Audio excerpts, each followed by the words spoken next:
What's up, everyone? Welcome back to another episode of the Apex podcast. The boys are here. We're ready to go. We're feeling good, and we're just a couple weeks away from champs. We're going to have a lot to talk about to that point. Right now, though, not so much. We will find a way, though. We always do. We got some Discord questions. We also have a little bit of news that we can talk about and give our opinions on before we get into our interview. But let's check in with the men. How are we? E. I'm doing good. I'm having fun. It's been a solid week. I've got nothing to complain about. Been on the multi-platform grind, and it's been treating me well.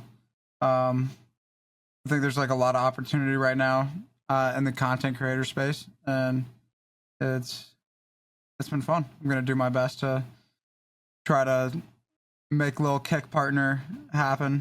So kick.com/Enoch for anybody who wants to help me lock in that contract. I'd appreciate you.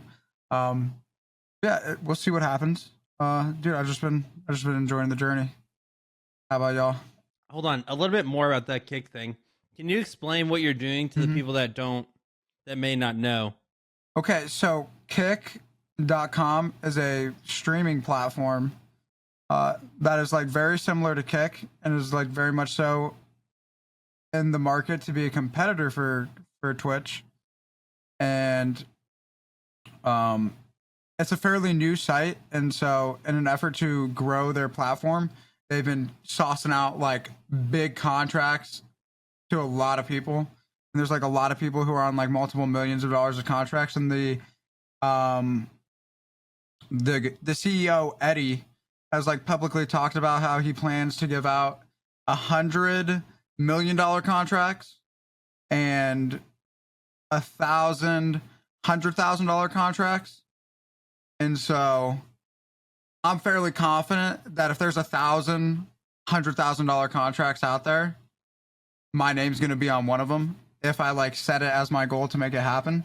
And with the different stuff that they've just been announcing, I just felt like it was a silly thing to not try to capitalize on. And it was also like an opportunity to really take over and establish myself early on as like one of the faces of Apex on the platform. And it's been going well. I've been doing 6 hours on Twitch, and then I try to tell everybody in the Twitch stream, like, hey, yeah, everybody, let's go over to Kick. Like, if you guys want to support me there, I'm like trying to make this partner push. And so then I switch over and I do about 4 hours on Kick. And so it's a fairly decent work day for streaming. And then I got like the other stuff that I do after, like coaching and then like the pod. But it's a grind, and it's going to be worth it. And I'm looking forward to like all the opportunity that's out there. And I definitely think that I have a solid chance of becoming the #1 Kick Apex Legends streamer. I definitely think that there's a world where that happens. And yeah, I've been streaming a decent amount on there. Apparently they're in like 3 weeks time, they're announcing the next 50 people that are going to be getting contracts. They had like their first class, which is like a round of creators who are receiving like this partner contract. And so there's 50 in a month, and then in the month after that there'll be 50 more, and then there'll just be a list of requirements that you have to reach in order to get involved. But I'm fairly confident. I know I'm gonna have like one of the next 50. Like if I spend like the next 2 to 3 weeks just doing the same stuff that I've been doing, like putting in consistent 4-hour days and just showing up and doing my thing, that I'll have my name on one of them. Dude, I've been on the front page twice. Like, it was funny. I typed in kick.com and just so it would pull up the front page just to see what it was pulling up, and it was me next to XQC and Aiden Ross. Not a bad place to be if you're trying to get a contract. And so we'll see how it goes. I'm excited to see what could come of it. And yeah, it's just, there's a lot of opportunity right now, and I'm gonna make the most of it. Wyatt, what about you? You really you just every week you just want me to go second. It's despicable. My week was good. Wasn't as consistent in the gym as I would have liked to be, but purely out of just being busy, which I know there's no excuse for it, but it wasn't like I had time to go and I just didn't. It was straight up like I just could not find the time to go at all, which I figure is going to happen, especially with the baby on the way. But I'm going to be going back tonight.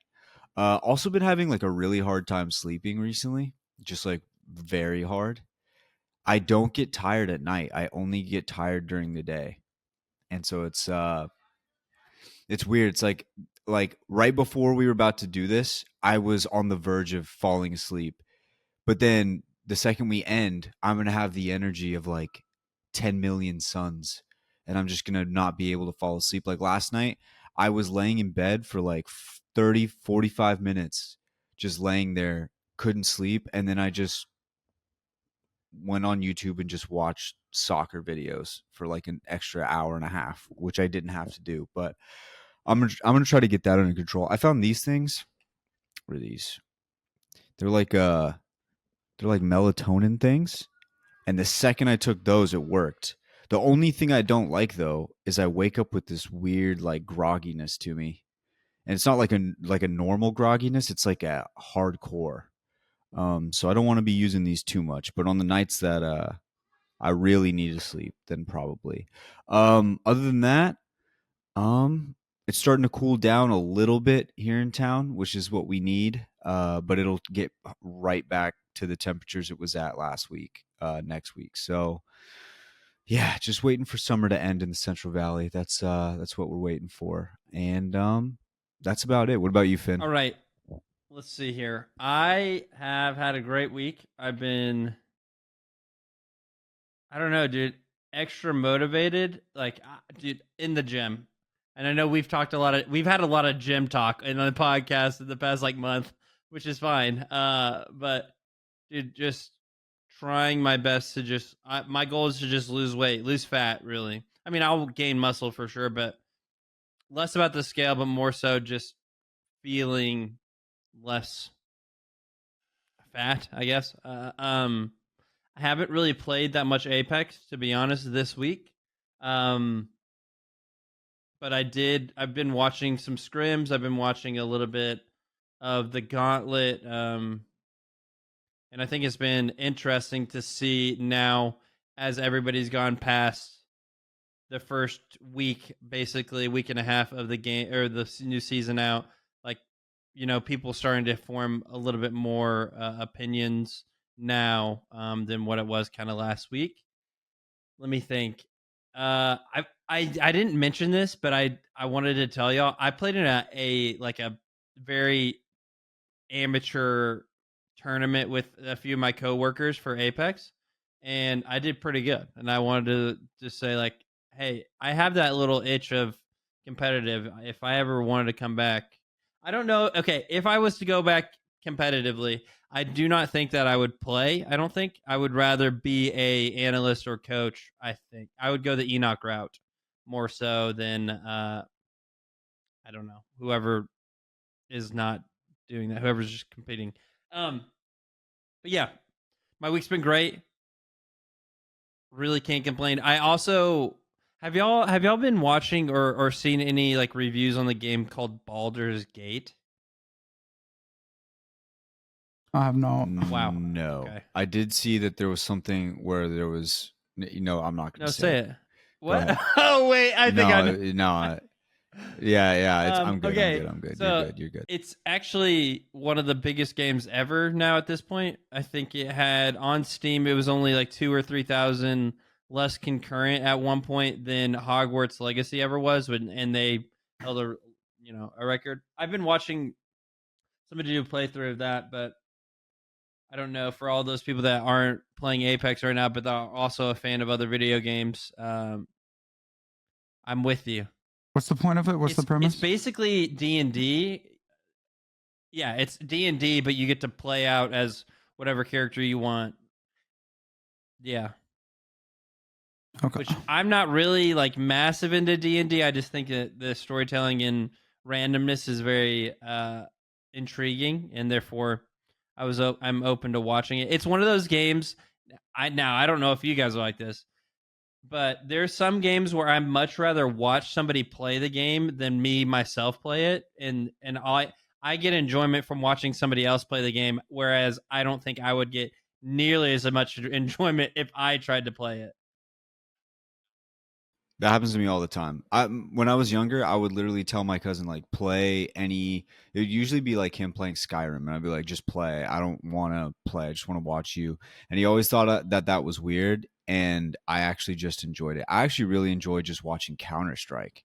But every time I play it, I just want to rip my hair out because I'm so bad. But watching people play Counter Strike when they're good is super fun, I think. Dude, the people that are playing, I mean, CS has been out for how long? So long. Like, those people have the muscle memory down to a T. They know exactly where to look, and dude, the smokes, and that game's pretty much reached its maximum whenever it comes to seal gap. Dude, yeah, like and Bro, then you see the guys getting on each other's shoulders and shit, like in the game. Like they're getting on each other's shoulders to get like a nade throw and like just get like it's so cool. that game is like 20 years old, right? It's got to be. It's probably 20. There's been different versions. There's been like it, but yes, the game as a whole is really really old, but there's been like different uh iterations of it. Gotcha. But yeah, no, I 100% and like know what you mean. I mean, that's kind of the whole premise Twitch, of like right? Twitch. I know, Is, right. like you just want to watch people better than you play a game a lot of times, or it could just be more entertaining or Right. whatever, you know. Yeah, but I think, yeah, But yeah. I don't know. I guess, dude, that is the whole premise of Twitch. That's funny. True. Glad we're stating facts out here. Yeah, 100%. Okay, well, sounds like you guys had a good week. I had a good week, and now we can move on into more Apex stuff. Was there any news on the docket that you had seen, Finn, or E, from this last week that we should probably mention? Because I'm not seeing anything right now. What do you guys There's got? a few. I mean, E, do you go? Do you want to go? You got it. I've got a few points. Okay, so one of the bigger things is that Raz, who is a Korean player for Apex and is a very large part of the APAC North region, is retiring due to military obligations. I don't know much about South Korea whenever it comes to military stuff, but it seems like that is like a large. I mean, I think that's like a mandatory thing. So, because of that, Crazy Raccoon has resigned from the ALGS championship, which is really sad. Once again, Crazy Raccoon's a massive organization, but Raz is also just a very massive figure in that region in general. I think he has over 500,000 followers on Twitter, which is quite a lot. And I know his Twitter, like his Twitch numbers is like 5K like viewers on average. Like he's a pretty big deal. It's like having the significance of like Hal or like Hal sort of retire. And so I think that's a big hit to the region, but also maybe just like the game too, like an overall game and personality.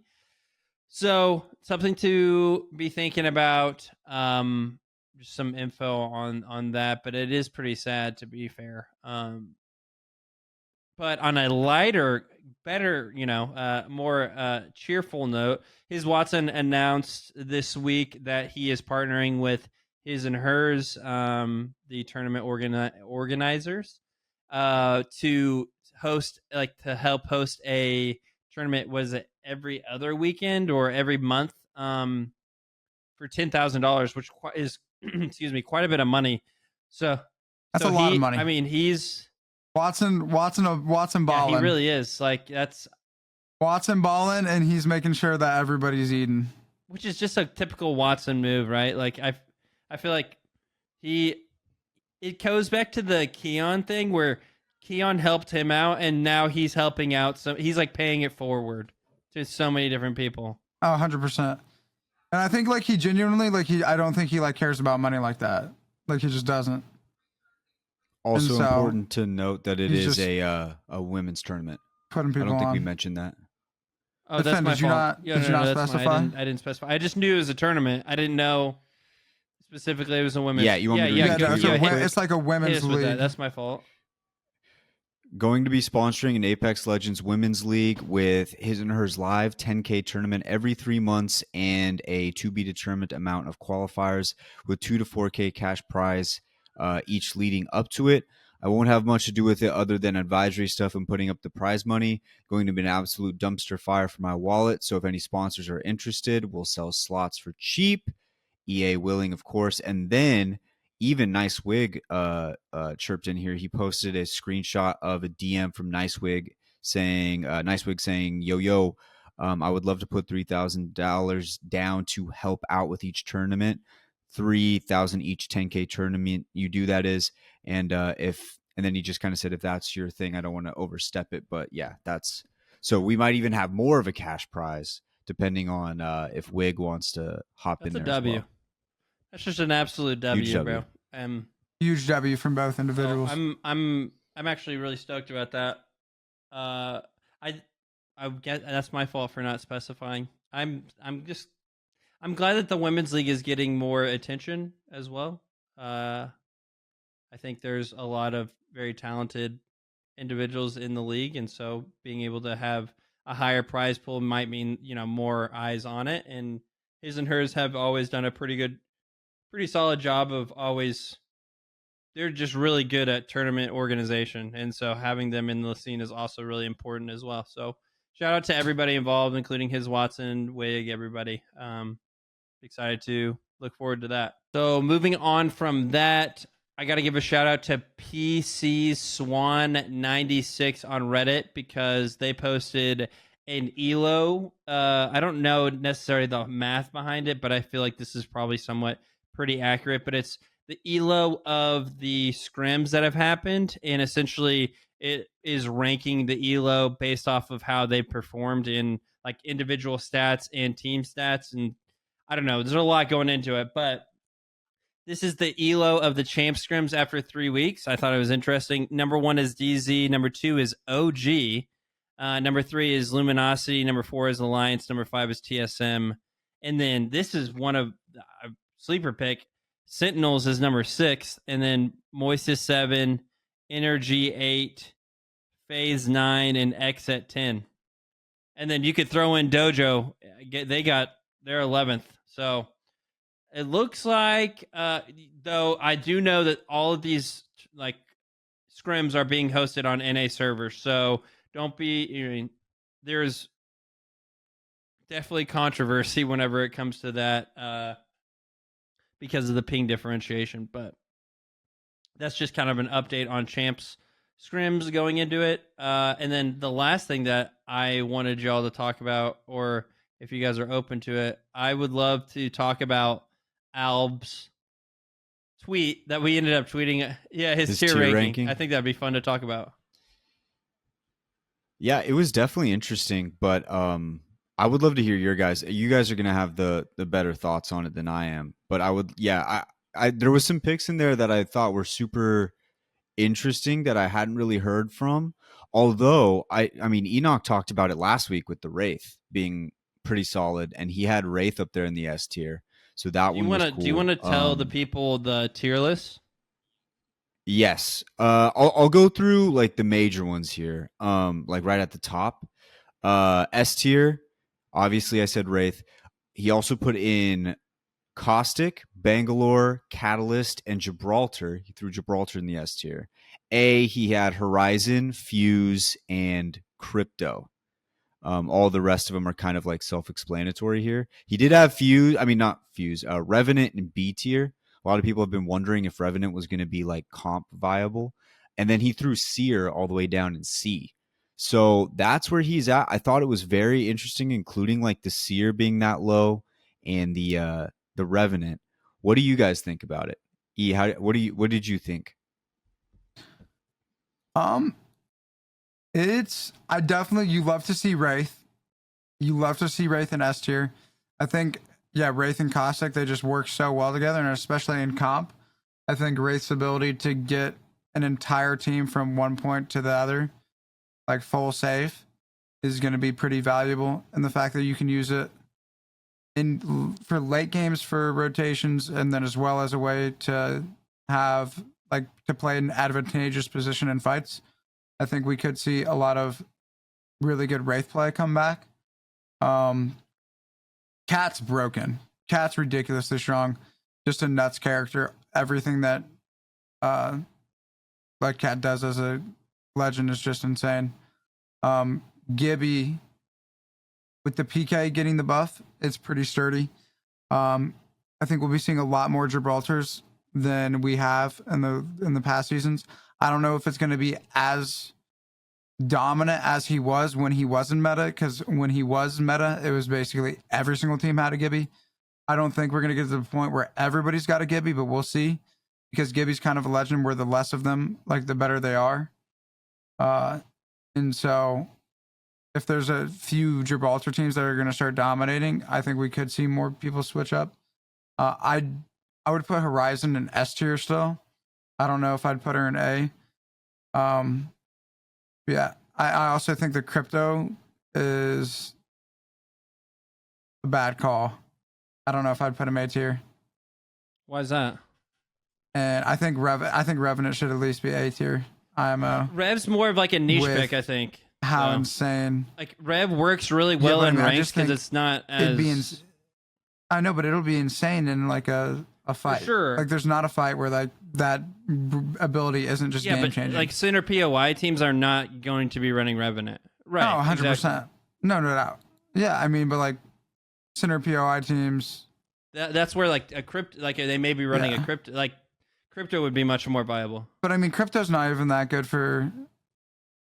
I mean, because you don't get the zone information. Yeah, I guess anymore. it's more so for hybrid, but I don't know. So there's a few things that I think are very interesting. I know you picked it up and you said that the actual shotgun itself is the reason why Gibby's coming back, but I think part of that is just the ulti. He to be fair, we need to make some clarity, because I did see Alb say this. Wraith and Caustic are only S tier for World's Edge, and he said, I think Cat Bang Gibby is best in slot for Stormpoint. So he's pretty adamant on that. I think maybe Cat Bang Gibby on Stormpoint is mainly because the verticality besides the north, what would that be? The northeast side of the map, the lightning rod and Stormcatcher and stuff like that. That is only where it's very vertical heavy, whereas you can kind of get away with whatever with Cat Bang Gibby on for most of that map. And then what you were saying is right with the Wraith Caustic. I think you nailed it though, E, with using Wraith to be able to get Caustic in those power spots or those power buildings and being able to utilize to hopefully be able to make it to endgame, which is, for those that have not been around for a long time, this is a strat that used to be a thing as early as season 1, season 2. For those that are new to the game, that this is a strat that was as early as season 1 and season 2, where Wraith, people would run Wraith Caustic Watson or Wraith Caustic Pathfinder back then and try and get Caustic into late game and then just win the game because you have a Caustic. So I don't know. I think it's very interesting. I'm also with E on this, and I think Horizon should 100% be S tier. I am interested to see what Wyatt thinks of him putting Fuse in A and not in S tier, though. I'm actually just happy he's in A tier. I did get a little bit of pushback on the Fuse, not a whole lot, but I also got a lot of people saying I want to try it first, which is cool. One that did kind of stand out to me a little bit was Loba, all the way down in D tier. Not that she's an insane character or anything. I just feel I see a lot of teams running Lobas in comp, or maybe that should just be last patch or whatever. But I feel like some teams will run the Loba just to get the loot that they need, and especially on like Storm Point or something like that. I don't think we see Lobas on World's Edge or anything, but at least Storm Point for the teams who don't have like a major POI. I feel like I see the Loba get used, but she's all the way down there in D. So that was interesting or whatever. But yeah, I like seeing Fuse up there in the A.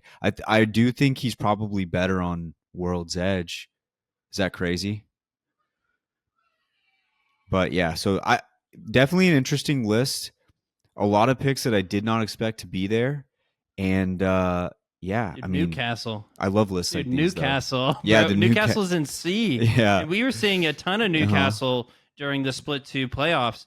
And to answer your Loba thing, Wyatt, it was during a lot of people were running Loba on Stormpoint, for example. Xet was during Split 1, like during the actual season itself. And they ended up changing that out. But yeah, there's not a whole lot of people running Loba now, but I don't know why, considering the loot changes, right? Yeah, I mean, that's why I'd have to assume even Valkyrie. I mean, I know the redeploy balloons are pretty big right now, but even just her kit by herself all the way down in C, her kit alone is pretty solid. I don't know if I agree with the Valk pick either, but- because I think there's okay, I don't know what it is, and maybe it's just the pro mindset where he's been in the pro scrims and just been around it a lot more. But I still think Valk is so viable, not just her individual passive with a jetpack and then her passive or her tactical to like destroy walls or even like pin somebody down that's like separated. But the ultimate, I know people have the redeploys, and I do think we should probably discuss this. Do you think the redeploys were a hit, like a really, really good thing for the game, or do you think it was not a great thing to be added?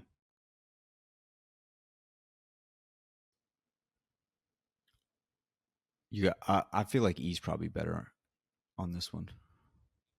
I have an opinion, but I feel like E's is probably more. No, You can go for it, bro. You say what you gotta say. No, I it's just gonna come from a different spot. And that's okay. You know. But yeah, and then, I'll say. And then he'll go. Yeah. No, I think they're good. I think they're good, and I mean it is like a direct nerf to Valkyrie or whatever, but in a way, like she can still do her thing. The thing with the redeploys is late game. Actually, no, she's gonna have a tough time late game too. Unless you have a good enough the cover. thing is though with Valk is you don't have to worry about your thing being shot down. You can just at least hit it. Like you at least hit the ult. I still think that there's immense value in Valk. The issue is early game, and people have just discussed this. I can't remember who I was discussing this with. I don't think it was Hal. Actually, maybe it was Hal. But we were talking about how, or he was just answering my question in the chat, so I'm not actually having a real conversation with him in the. Bro, you Yeah, made it sound I know, that's like on you me. guys were Let's just not like me chilling and Hal after are a in ranked speed dial. session in Chill. Discord, just hanging. No, that's on me. That's on me. Okay, but he did discuss on like early game, Valk doesn't have value as much late game, and because of the redeploys, people can rotate very, very quick to where Valk used to be the only way you could actually rotate super quick and get away with it. So I think he said like the overall Valk has been not nearly as useful for the teams that are trying to rotate early. But late game, you can kind of play a more hybrid style with Valk and get away with it now, depending on like where certain zones are. Like Valk obviously has more value in certain zones compared to others, and with the redeployed changes, yeah, absolute. You nailed it, Wyatt. I think absolutely is a direct counter to Valk, and therefore she's definitely seen a drop off. But I still think there's value. But does she make a return? I don't really know. I really only see her making a return if there is a like Caustic Gibby meta. Like if Caustic, Gibby, Valk are able to start dominating again. Like, I think that we could see that comp potentially from Optic. I don't know if we'll be seeing it this champs split just because of how big of a switch that would be. But I mean, man, that's got to be, if you're talking to like Costa, Gibby, Valk comps, that's got to be one of the best teams to run it. And I mean, you don't have Duplex on the team anymore, but you swap out Duplex on Gibby for Dropped on Gibby, and Drops arguably one of the best. I would say Drops like top 5 Gibby, no question. So I think that could go crazy. But other than that, yeah, I don't see Valk making too much of a appearance. Evac towers are super strong as an item, and it does. I think Fen said it perfectly of how it used to be like if you had to be a Valk team in order to get to these spots, and now these spots are made available to a lot more teams now that they have evacs, and so it just significantly just cuts into the value that you get from her. There's definitely still value there, of course, but just not nearly as must pick as she once was. Be interested to see if they actually lowered the pick rate or lowered the spawn rate of the redeploys. If Valk would shoot back up, I think she probably would. People are using them like crazy. Like it'll be like all three people running one. It's crazy to think about, considering the utility of the other two survival slot items. That is kind of insane, but it makes sense because it's such a nice addition for rank. Oh my gosh, dude! Everybody having evacs, bro. You literally just go fight to fight to fight. All right, pop one. Yep. All right, dude. It makes. Or for fun. me and Wyatt, Yeah. we just like pop one to run away or pop one to run away. Or, yeah, I'm running away. Yeah, I'm just like, all right, well, I'm playing all the people I've ever interviewed in a lobby. Don't know how I'm in this lobby. Hold but on, save it, let's save just it, get save on it, this balloon save it, and save leave. it. Sorry, it's already coming out. Last thing from Alb. okay. Can I say it? Oh, I'm excited for this. I do think if Fuse is going to be A, I think Watson has to go up higher than D because she's a direct counter to Fuse. So therefore, if Fuse actually starts getting played quite a bit, I think Watson will have to inevitably also go higher. Do you think we see Newcastle in the Watson? That's what I'm saying. Like lineup? 100T is going to just start running it again. Triple PK. Here's a question I had that I was like thinking about this weekend.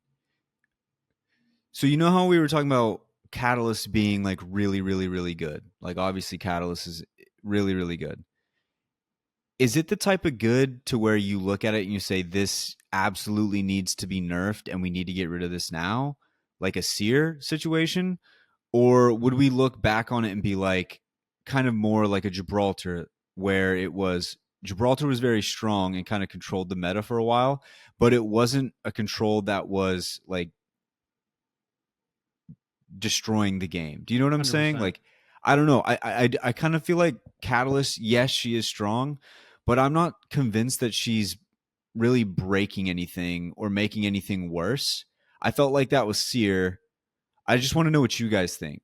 Because I like there are parts of her kit that I'm like, okay, maybe she shouldn't be able to lock down like 2 doors, maybe just 1. Because that's kind of insane to be able to just completely shut everything down. And even if you can't lock a door down, you can just throw the spikes in front of it, whatever door is left or whatever entrance is left. But I don't know. I think the wall is interesting. I think it's a cool mechanic. I feel like you still have to use it right. Like you can't just use it whenever you want. And if it's in the wrong person's hands, like if somebody just sucks and they pop one, it's always so easy to kill them. I just don't know if Catalyst is that type of legend to where like, yes, she's very, very good, but I don't know if you need to nerf her at all. I don't know. What do you guys think? Do you think it's like too much right now? She might be the least oppressive S tier legend ever. That's what I was thinking. It's more so just annoyingly hard to push. Yeah. It's not like a oppressive, annoying, overpowered. It's a defensive overpowered that makes it just like more frustrating and less, oh my gosh. Like when you got Horizon ulted while you were playing Bloodhound it was like, oh my gosh, this character can just suck it, right? But like when you're fighting a cat, it's just like, oh, this is annoying. Yeah. That's another one too. Horizon is another one of those legends where you're just like, okay, this is stupid. Like this is dumb. Like that needs to be adjusted. Like I would put Seer and Horizon in that category, whereas I'd put Gibby and Catalyst in this category. Where I thought Gibby meta wasn't that bad. I mean, yes, it's when you're going up against like a very good Gibraltar, it's going to be tough. But that's with any legend that's in the S tier, A tier area. I don't know. I wanted to get everyone's opinion. Would if you guys had to change her, if you felt like she needed to be changed, would you make changes to the wall or would you make changes to the rest of the Just kit? add more to her cooldown for her wall. I mean, her wall comes back really, really fast. The wall is It's way really, too really fast. fast. It comes back. It It's is like so every fast. fight you can have it, which is Yeah. fine. But it's like, okay, It's a pretty yeah, strong. it's a very ult. strong ult. I mean, I will say this with Caustic as well. Since she's in the same class as Caustic, she's not nearly as oppressive as Caustic used to be as well, like in fights as well. So, I mean, I don't know. I think there's an overall, I'm glad you brought this up, Wyatt. I think there is an overall feeling of Catalyst being less annoying to play. I mean, she's annoying, but like, she's not like, I want to turn off the game. I'm done with the game for the rest of the night type of annoying.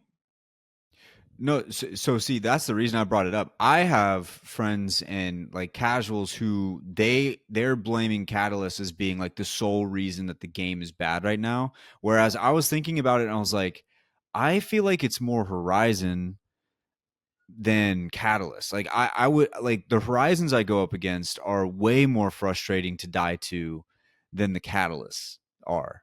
And that was just my opinion. But my like some of the people I play with, they see it the other way. They see it like, oh, Catalyst is really I think what's frustrating about Catalyst, or not even frustrating, I think it's cool. They think it's frustrating, is the fact that it's a defensive legend that basically has a movement ability, but not really. And the movement ability just being that you can move your team using the wall. And not too many people are going to try to go into the wall to try to see you. So it's kind of like that hybrid, right? Like the only way I can really think to describe it would be like a Moira from Overwatch, where she had that movement ability that came back like every 5 or 6 seconds. And as a healer, when you're trying to kill that healer and they're flying around everywhere and then they're orbing themselves, orbing their team, it was very tough to handle. Catalyst kind of, I feel like, fits into that category where she has a role as defense, but she also carries this role that people value so much in this game, which is movement. It's just not a speed movement. It's more of just a veiled movement that you can't really deal with unless you have the right, tools at your disposal. But that's why I have a lot of people who despise Catalyst right now. But to me, I'm looking at it, I'm like, we get Horizon out of here a little bit more. I don't think the Catalyst hate would go as crazy. That's just what I You think thought. that's a skill differentiation thing? I think it's a huge skill differentiation. Like whenever whenever me and my friends are going up against a good Catalyst, it's impossible. Like it's one of those situations. I'm like, all right, just somebody drop the redeploy. Let's just get out of here. Like they place a wall, and you're just like, yeah, we're not winning this. Like it ain't happening. It'd be like watching me line up against Aaron Donald trying to protect a quarterback. Like it's not. You can tell the second they drop the wall, you're like, all right, they're good. And they may not be. They may have just gotten like lucky, but I can usually feel it. And then I'm like, let's get out of here. But that's a I, conversation I for guess I later in the meant more show. so. Do you feel like lower skilled players see Cat as more of an issue than like a Horizon? That's what I meant, I guess. No, I think they still see. I think they still see Horizon as an issue, but I also think they see them both together. So when you see them both together all the time, you don't really get that differentiation of a Catalyst being by themselves and having to go up against like a Catalyst with how casual teams go. Sometimes you'll load into a game with a Catalyst, Rampart, Mirage, and that's the team, and they'll just run it. And yeah, so it's never really like that. Hasn't been like that recently. But whenever you see like those two together, I think you kind of match them up together, and that's how it goes, at least in my experience. But yeah, I don't know. I wanted to bring it up just because I felt like I didn't think Catalyst was to the level where you had to completely, oh, she's just destroying the game like it's like Sierra's been for the last, however many seasons. So I wanted to see what you guys thought. But yeah, did you guys have anything else before we headed on down into the interview? No? All good? All right. Well, you're muted right now. Dirty 30 still super fun gun to use. Just want to put it out there. I did use it. I have been test seeing it more out. of them. I'm not going to lie. I've been seeing them more around. The more we talk about it, the more I've been seeing them. Yeah, I did test it out. And I still need to give it a few more tests. And the reason being is when I'm going up against Imperial Hal playing with Sweet Dreams and his Watson, I don't feel like that's a fair gauge to my ability to use the gun. Once I get into a lobby with, people who are more on my level, then I will give you a good litmus test. But I did pick it up. What if that is your level? Nah. And maybe the game is trying to tell you that you're better than you think you are, and that maybe you just need to rise to the occasion. If that's my level, I have not been performing well, and I am a bench player. Yeah. If that is the level I'm at the bench at that level. I'm on the bench. I'm watching from afar. But yeah, I'm gonna keep trying it. I'm gonna keep trying the 30-30. And I've been running it with the car. I just never get the chance. I have not gotten the chance to use it since the last show. I haven't gotten the chance to like really use it, but I'm gonna keep trying for the boys. But yeah, it like whenever other people use it on me, it seems to do really, really well. So I mean, it's got to be good. It's got to be good. Okay, all right, ladies and gents, let's throw it on down to our interview. And then on the other side, we'll answer some Discord questions and round it out with the heart to heart and send you guys on the rest of your week. Let's hit a quick ad and get into it.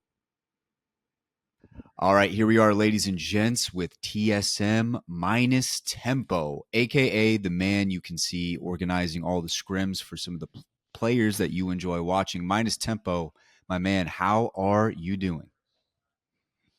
Doing good. Just got back from the gym, so feeling good. And yeah, just got scrims tomorrow in 8 hours. There you go. How was the gym sesh? You bring around the team with you? Yeah, so gym sesh started out with Jordan wanting us to go with him. But as of late, as you guys all probably know, he hurt his back. He tweaked it, or pinched nerve. I can't remember what it was exactly.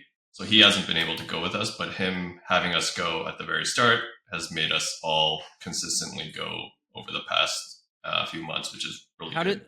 Is there one guy who's putting in way more work? I'd say Evan probably goes the most, or Verhulst, yeah. Yeah, he's the most consistent as far as gym days go, but we all try to go at least 5 days a week. Is that something that you have implemented, or is it just you all came together and were decided it's the best for the team, mentally and obviously physically? Well, yeah, when Jordan went first to the gym, I would go with him or try to go with him, and then eventually we got the other two to come on board. And yeah, it's both a mental and physical thing, right? You can mentally reset after maybe a shitty ranked session day, or you use the gym to wake up first thing in the morning kind of deal, and then you're ready for the entire day. And then physically, just being healthy, active, because you're streaming or ranking all day for eight plus hours, maybe even. It's unhealthy if you're just doing that 24/7 kind of deal, right? So yeah, I tried to get everyone into it. Eventually they got hooked on it, so now we all just go together. So one of the things I wanted to ask is, what does a manager do, since you are the technical manager for TSM, can you give me a breakdown on your day to day, what it looks like? My day to day is just making sure the players have what they need, and any requests from TSM are met, as well as any requests the players have from TSM are also met. Kind of the middleman between the org and the player themselves. So that's usually my day to day, just checking up to see if anyone needs anything.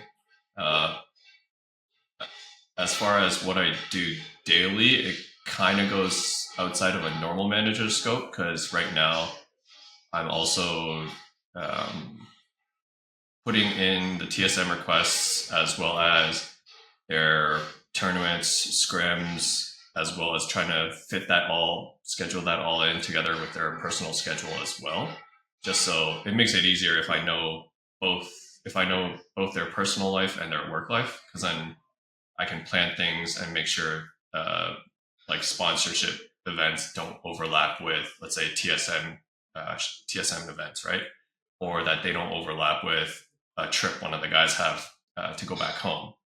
So that I don't think is normally in a manager's duty, but it just makes my life easier if I already know all of that. So yeah, as far as that manager goes, that's usually what I do on a day to day. And how did you find yourself getting into a position like that? Like, did it just kind of come up out of nowhere? Were you paying attention to the team from afar? Have you been in this position before? Like, how did you manage to find this role? I was a escape room owner before COVID, and then COVID hit, and then my escape room closed. So then I was just watching Apex for long hours at a time while I was doing online courses, online tutoring for math. And eventually I ended up doing scrim stuff, as well as mod duties for Hal and Madness and Kine. And then eventually that led into doing scrim stuff for after what was it? GLL. There we go. After GLL left scrims, there was no one there. So I was like, well, I'm already doing scores for everyone anyway. I might as well run the scrims too. I got in contact with EA. They said, yeah, sure. We'll give you codes that you can use. And then eventually that's how the scrim thing started.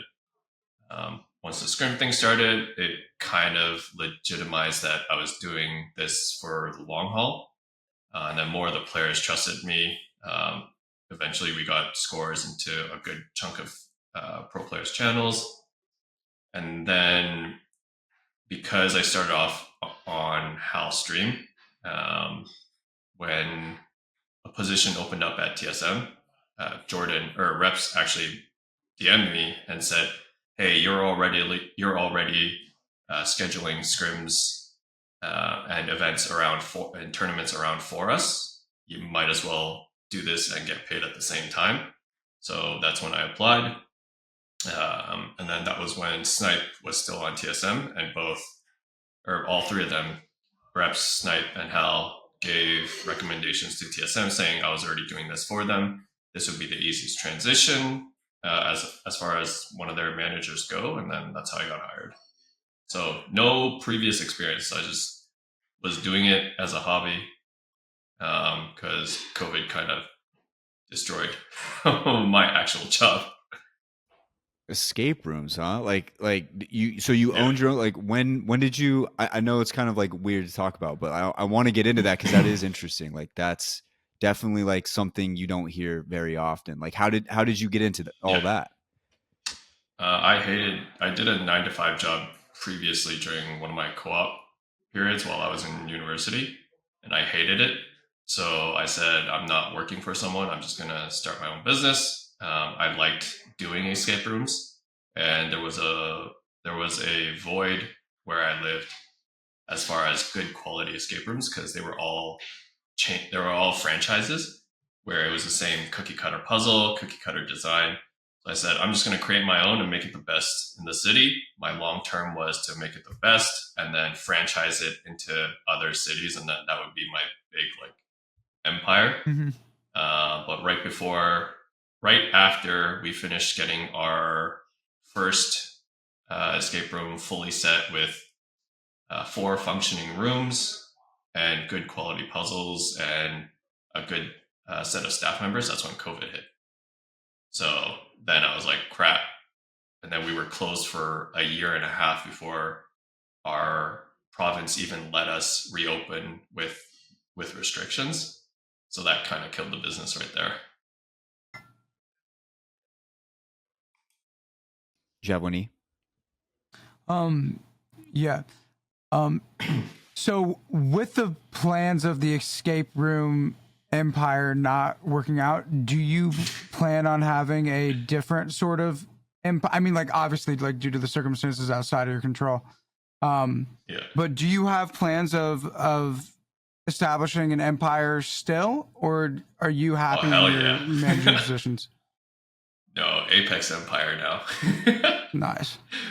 The long-term plan is like there's things that definitely could be done better. I have a business background as well as like I understand what I understand the business aspect of Apex as well as what the players want, just because I've been with everyone for so long.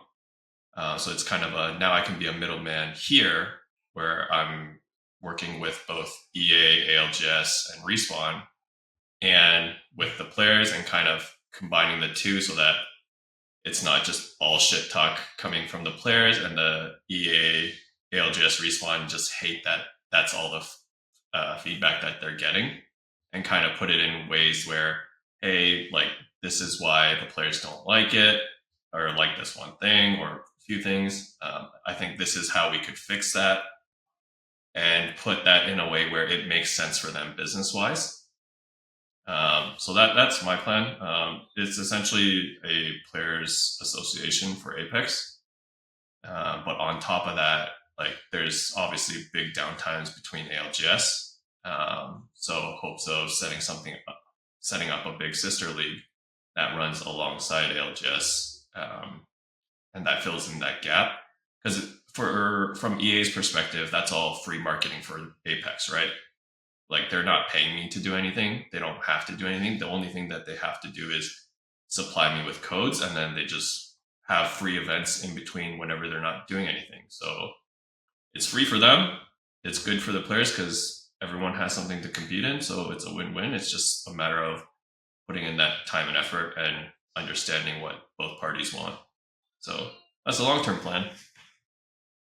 Yeah, and I think that's like an interesting play on what's going on in the scene right now, because like you said, there is so much downtime in between ALGS, and I feel like with a lot of other esports, you can go on Twitch at any time and you can find some sort of like challengers for Valorant or CS or whatever. You can always be watching a competitive version of those games, and it would be really cool to have that in Apex.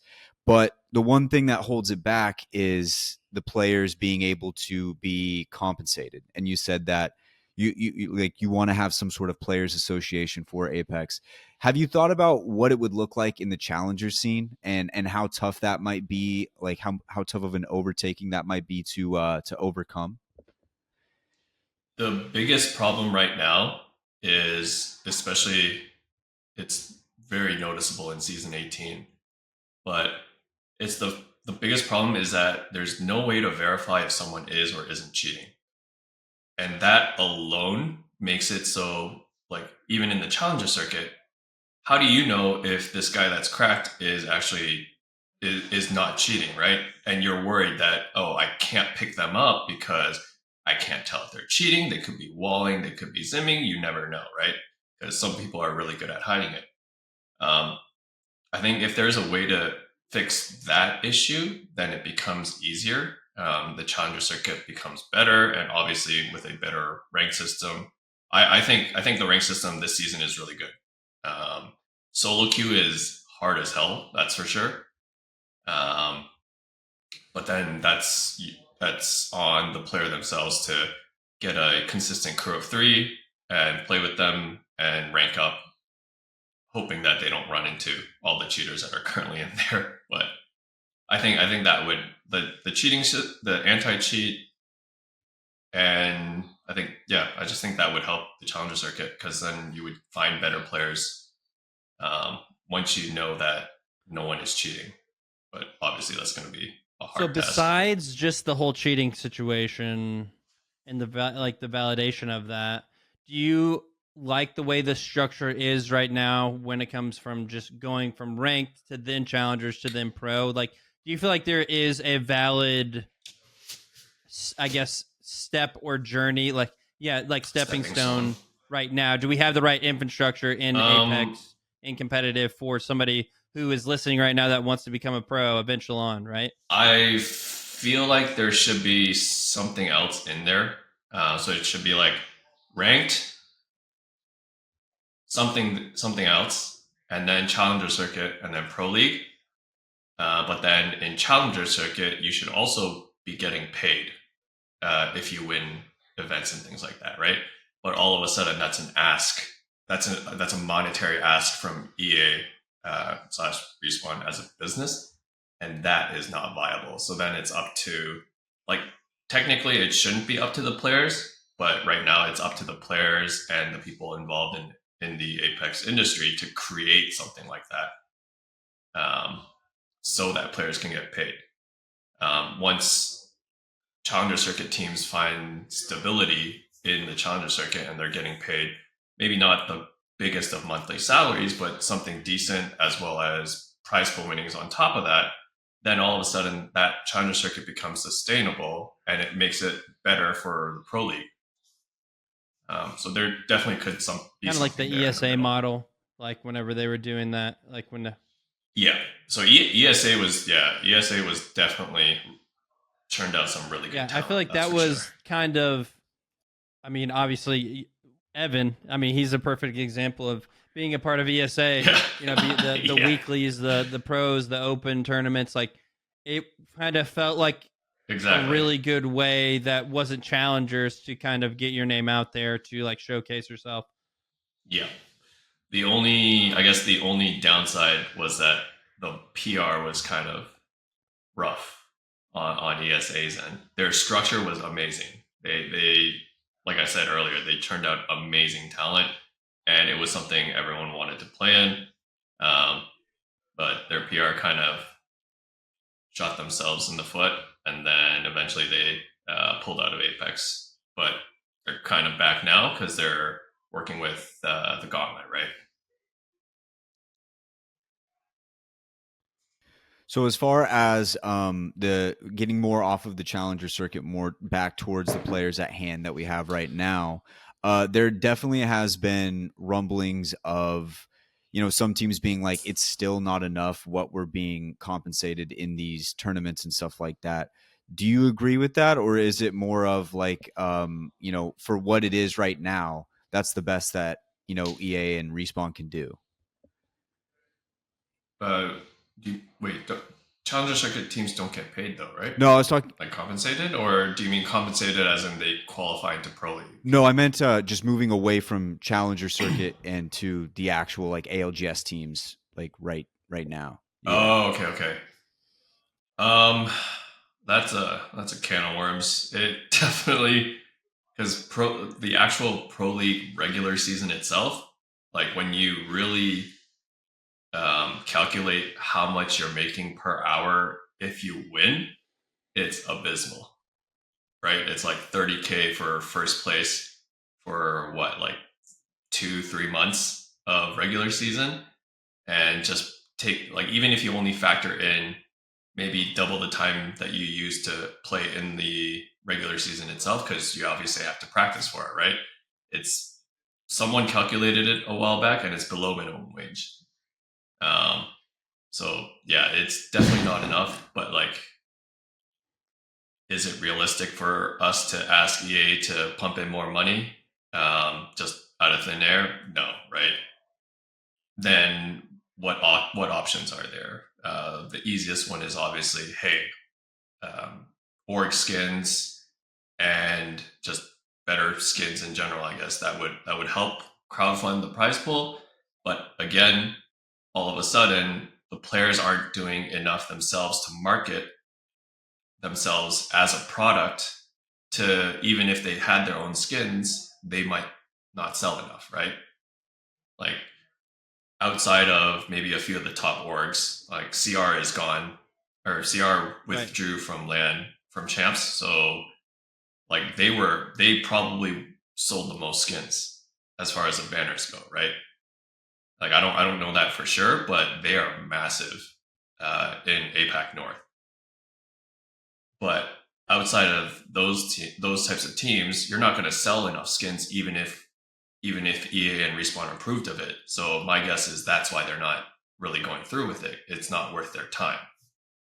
So it's kind of a catch-22 where the players have to do stuff and EA/Respawn have to do stuff, but until one party makes that move, it's not going to be possible. Makes that initial move. So yeah, there definitely could be more money in the scene because it definitely is not enough. I know the pro players have discussed that the LAN events are the prize pool split is too top heavy. I'm not sure what came of that or what resulted from that, but that could be taken a look at as well, right? And you wouldn't have to change how much you're paying out as far as the prize pool goes. Okay, so out of all the other esports that are out there right now that would be considered successful, which one do you think probably has the best infrastructure that you think maybe Apex could take maybe a book out, a page out of their book whenever it comes to esports?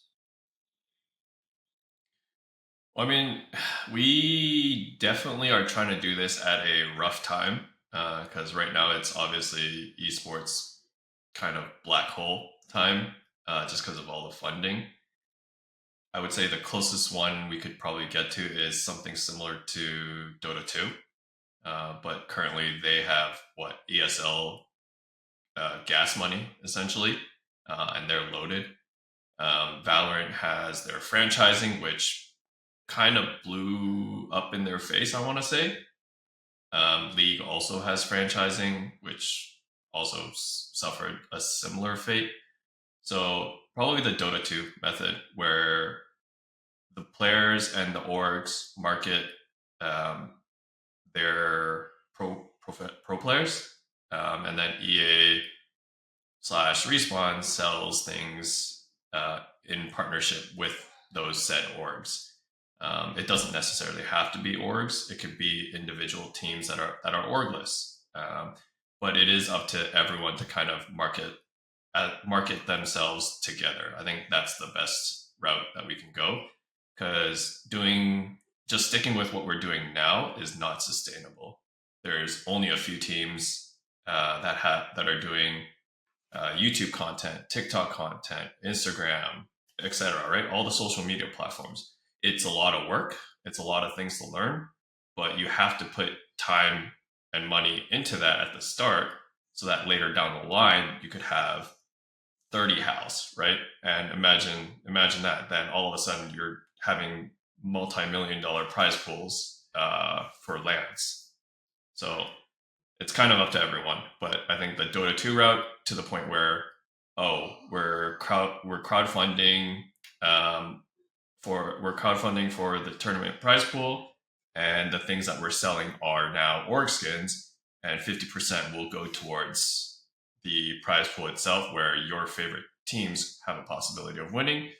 Obviously, getting to the Dota amount of like 40 mil is not reasonable, but I think we could do maybe 5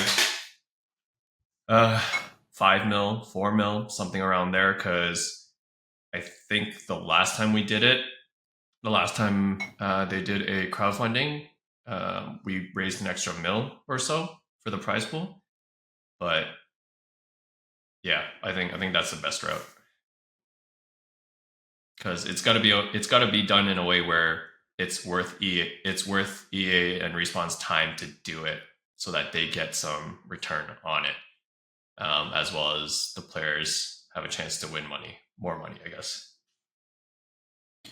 So as someone with as much history with Apex Legends comp, and as long as you've been in the scene and how closely you've been working with them, a common thing that we hear, and I believe a common belief that is had, is that North American Apex Legends players are lazy.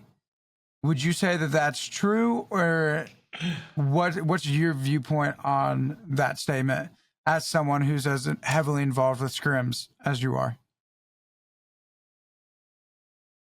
I wouldn't say lazy. I'd say more so that they lack like discipline, right? It's similar to going to the gym. When you don't feel like going and you go, that's a sign of like true working out, true passion, true determination. When you don't feel like playing scrims because, oh, the quality is shit, because everyone else is maybe throwing, inting and doing things that they normally wouldn't do, you should still be taking it seriously, or at least try to adapt to how scrims are going and take it as serious as possible as you can, even if it is the most boring thing out there. So it's that lack of discipline, I think. And that's something that APAC North, I want to say, has in spades. As far as like, just because of their culture, they're more disciplined, I guess. But I wouldn't chalk it up to just straight up laziness, because there are a lot of players in NA that fight really aggressively, and they've earned where they are, and then eventually they stay. I don't know what the word is. They get complacent where they are, and then that's when everyone starts to believe, oh, these guys are just getting lazy, not attending scrims, etc. Now, earlier you had said you felt like if this game competitively was going to get better and have like more integrity to it, that there should be something in between casuals and ranked play. Do you have an idea on what exactly that would be? Have you pictured that in your mind and how you would structure that? Honestly, something like what Realm is doing, what the Gauntlet is doing, except the problem there is that it's essentially invite only, to the point where you have to have proven that you are at X level, right? Or someone else has to confirm that you are at X level to get in. But if there was that something where essentially everyone could play in it, and eventually throughout with enough time you can prove that you're at that top level, I think that would definitely help. So Realm and Gauntlet are close, as well as I know Viz is running scrims, Hundreds is running scrims as well, and they're all doing what's needed right now to essentially keep the game alive, I would say. I like one of my favorite things, and it goes back to one of the pressure points that makes ALGS and like the challenger scene specifically hard, is they do a lot of manual banning. Essentially, if they think that somebody's cheating, they'll have them on the suspect list, and then like essentially if they show that, basically if this person's not a known entity like around the scene, and they're like, okay, well this guy's cracked, but he does some really suspect things, like they'll put him on a list, and then if they keep I just like that there's a manual ban system as well, just in case. There should, I agree, but they definitely need to act faster, because what happens if that cracked person goes through Challenger Circuit almost all the way to the finals, and you realize by the finals that they are cheating, you kick them out, but they also ruin everyone else's chances, all the legit players, right?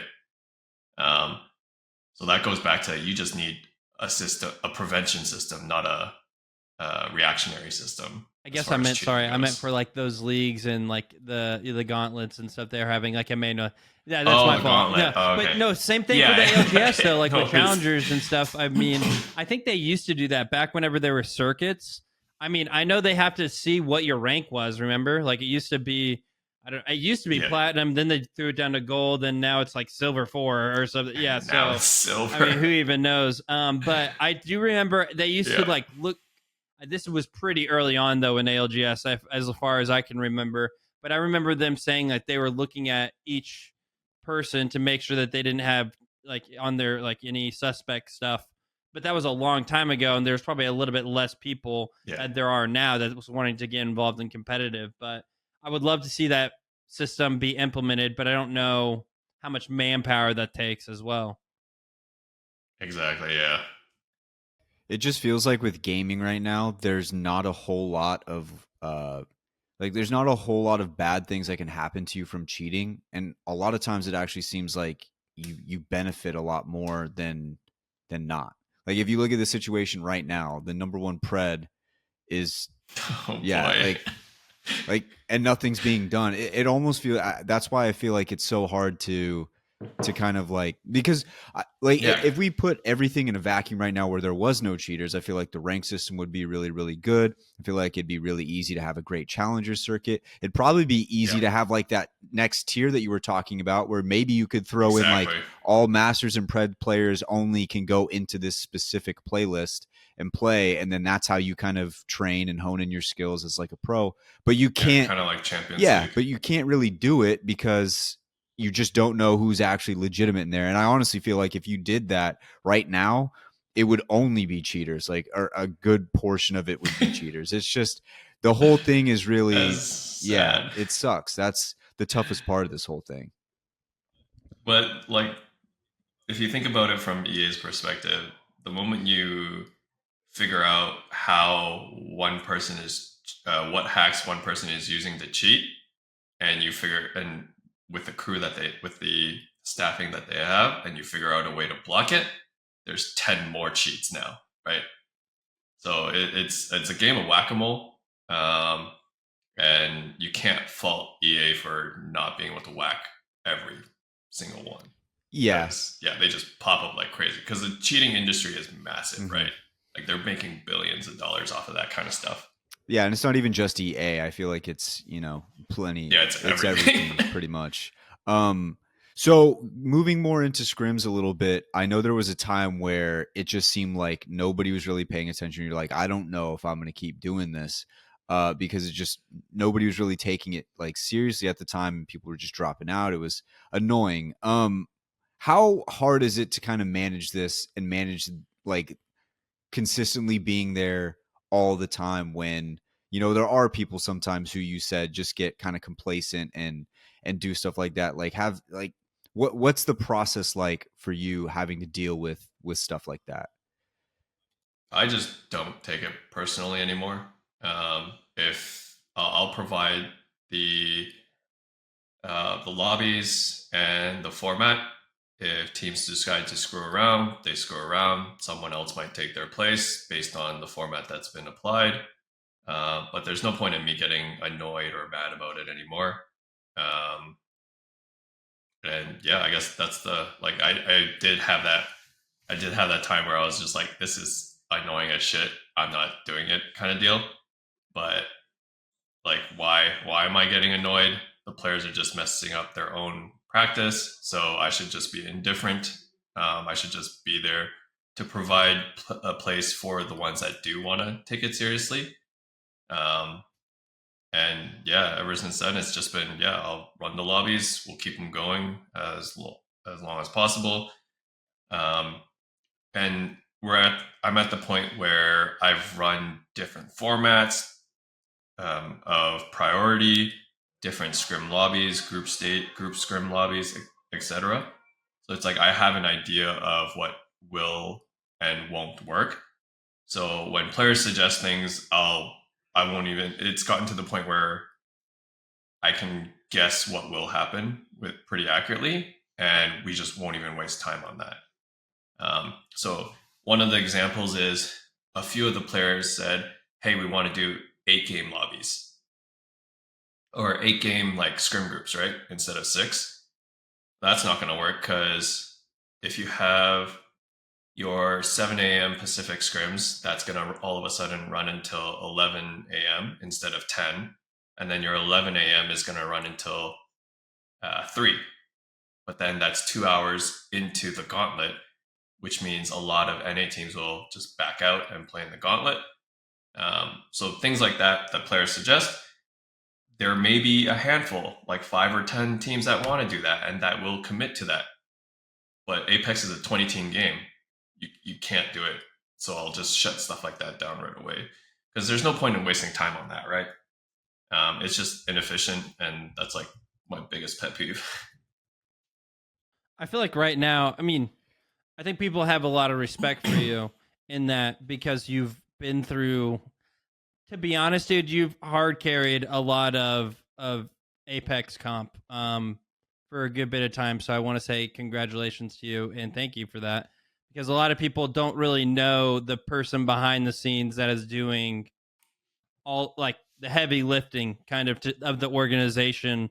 People just think, oh yeah, I'm gonna watch. For example, I'm gonna watch the champ scrims going on. Like they just see that and they're just gonna watch just to watch, but they don't understand that it took you to make sure all these teams are scrim blocked, like had the schedule ready, do all the logistics side that a lot of people don't know about, and so that's why I'm really glad that we got you on because it's nice to be able to kind of give you your flowers in a way. Um, but Yeah. I was going to ask a little bit what is the hardest part about being a TO or scrim organizer? Right now, teams backing out last second. Because the biggest problem is if a team backs out, I guess it's easier when it's just NA scrims. Because then, like, if a team backs out, like, we'll be running at a normal time, right? And if a team backs out, someone else will be there to fill. But right now with international scrim, if a team backs out, the only team that will be available will be an EU team. And then from that EU team, we also have to find someone who lands in a similar POI because NA is still asleep because it's like 7 a.m., 8, 9 a.m. And, gamers don't wake up until noon unless they have to. And then as far as APAC goes, they're running into midnight/1 a.m. and they're going to sleep. So that's, as far as scrims right now, that's probably the hardest thing.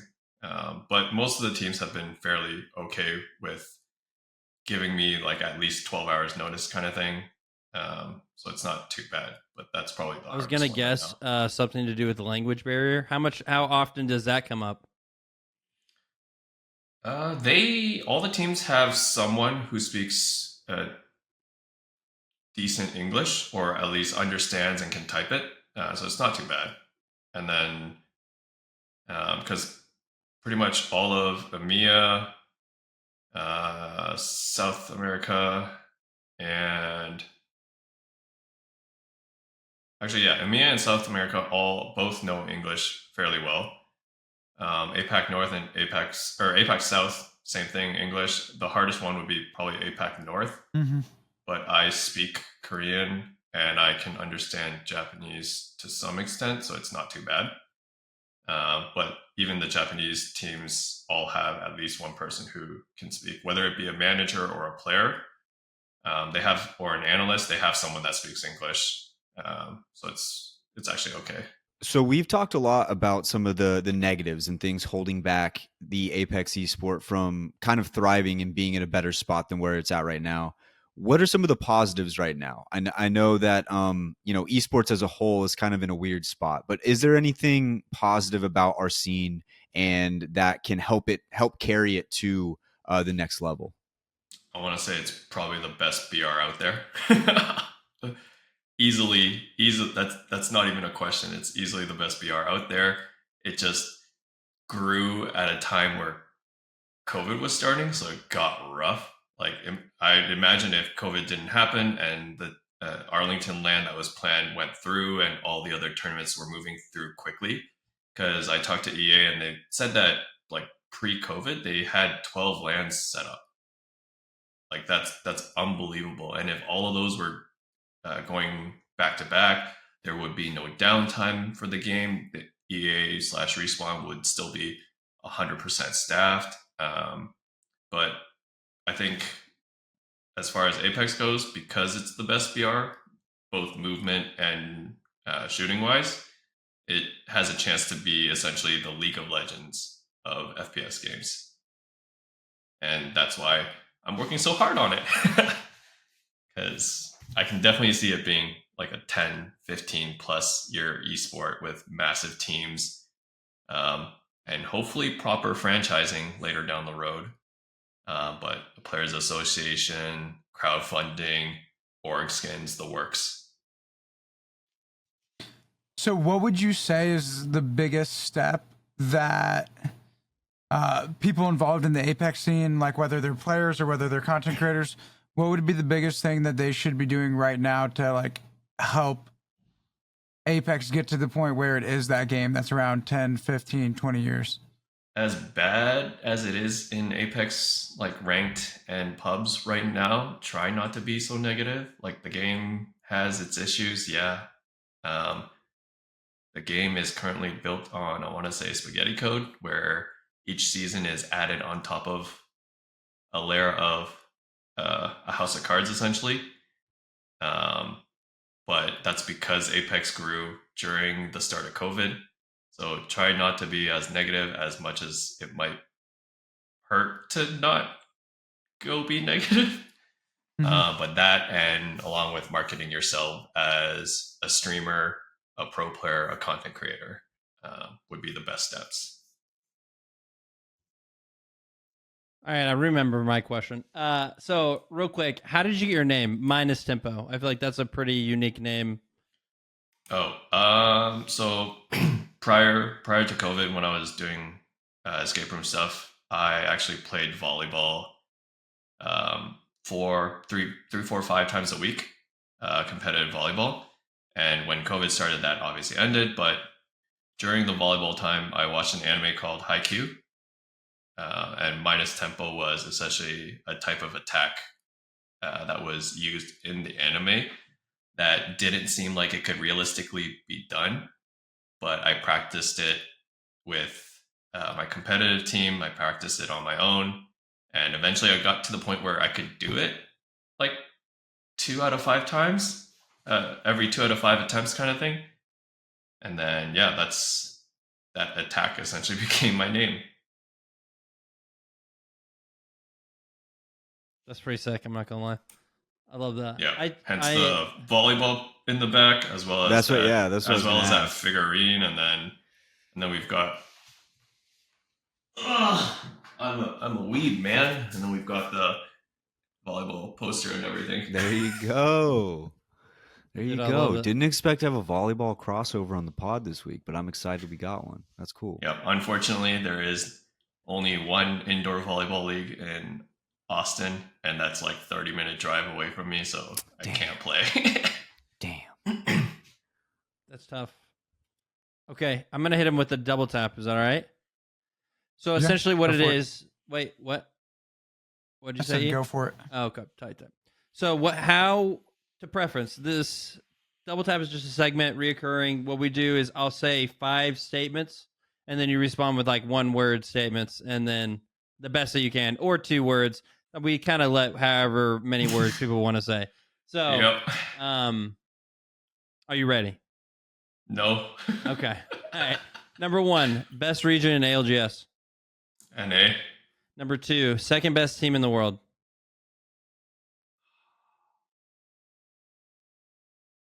Dark Zero. Nice. Number 3, most overpowered weapon ever in Apex. Oh, the charge rifle. Number 4, favorite part about competitive Apex? LAN. And then number 5, where do you see Apex in 5 years? Dominating FPS. Yeah. Let's go. Hold on. Can I ask him one like what makes Apex special to you? I don't know, like, the movement and this. Like I've played Counter-Strike. I've played, albeit not a lot of Valorant.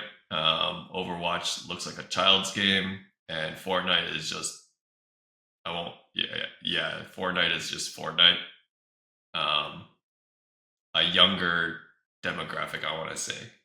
So Apex is like for a more mature group, both viewer and player and casual wise goes. And yeah, I don't know. I got drawn in towards it, I guess. Yeah, I had yeah. Before I ask you the question that I ask everybody, I want to ask a question that kind of you brought up. You touched on a little bit, but you ended up modding for Hal and Kine, and then who was the other one you said? Madness. And so, how did you end up in that position? And did you ever think that being a mod and a Twitch streamer's chat would then lead to something that you're doing as like your full-time job? Well, for Kine, I was just doing it because we were hanging out, and he also had the stream elements raffle and gamble, and I had a gambling problem, and I figured this was the best way to take care of that without actually gambling. Yeah. And then as far as Hal and Madness goes, I was not a mod, but I was posting scrim results in both of their channels every time they played. Eventually it went to VIP, and then eventually, instead of me posting scrim results and then a mod adding that to the channel, they just both gave me mod.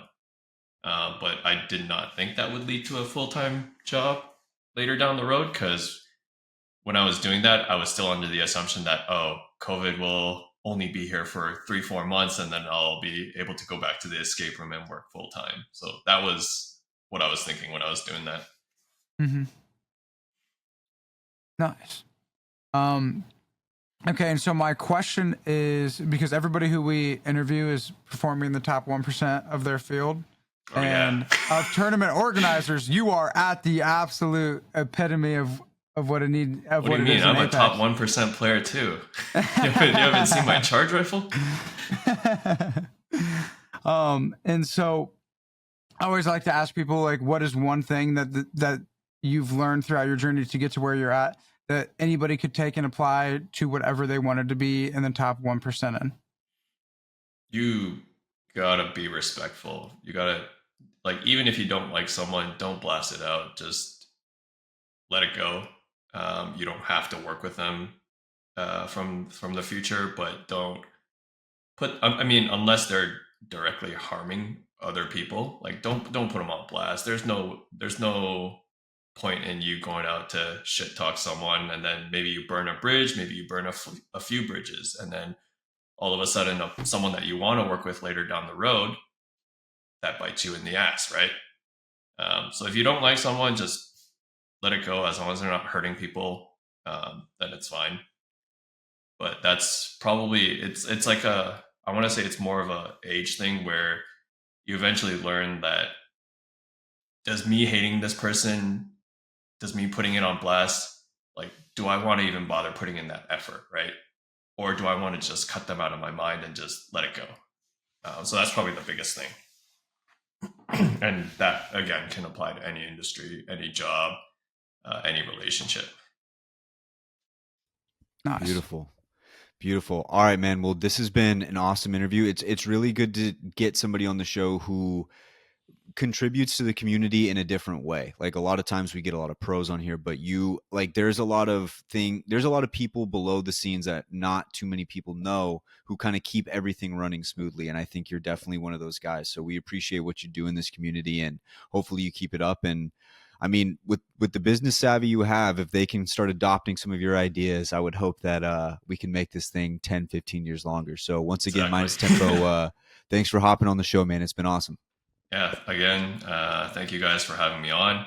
I know that, like, back when LANs just started up, ALGS was picking up, there were a lot of people that were doing podcasts, but very few made it past like the 5-10 podcast marker, and you guys are definitely one of them. And again, that determination, that want to continue to move forward, I definitely see it in you guys as well, and I really appreciate you guys having me on here. Yeah, man. No, it's our pleasure, man. Really, thank you. So, all right, thanks, man. We'll bring you back on soon. All right, sounds good. All right, ladies and gents, that was Minustempo. Shout out from Minustempo for hopping on the pod. Lots of good insight from not like a like a pro's perspective, but somebody who kind of wrangles them all up, gets them ready for the scrims and stuff like that. Very cool aspect of our game is certain people who just take the extra time to do the little things that sometimes we take for granted as a community. But without people like him, it would be a lot harder to get a lot more of the content, a lot harder to get a lot more of the inside scoop on what's going on with each team. So shout out to Minustempo for that. Ladies and gents, we're going to answer some Discord questions before we get into the heart-to-heart and send you guys on the rest of your week. So let's pull those up real quick. Finn, I know you there was some of these that you really, really liked, and I'm going to start off with Gnarly. Gnarly says, if you had to fight any historical figure in a 1v1 match, who would you choose? Now, this one's interesting. Doesn't have a lot to do with Apex. Doesn't matter. It's still a great question. We answer great questions on this podcast. Who do you have one in mind? Like a historical figure in a 1v1. Just I'm assuming it's just straight up hand-to-hand combat. Is it in a? Oh, okay. Yeah, let's see. I think I'm gonna go. Oh, did you mean I didn't know. Apex I didn't know. Dude, teaching George Washington how to Apex, crouch jump would be a nightmare.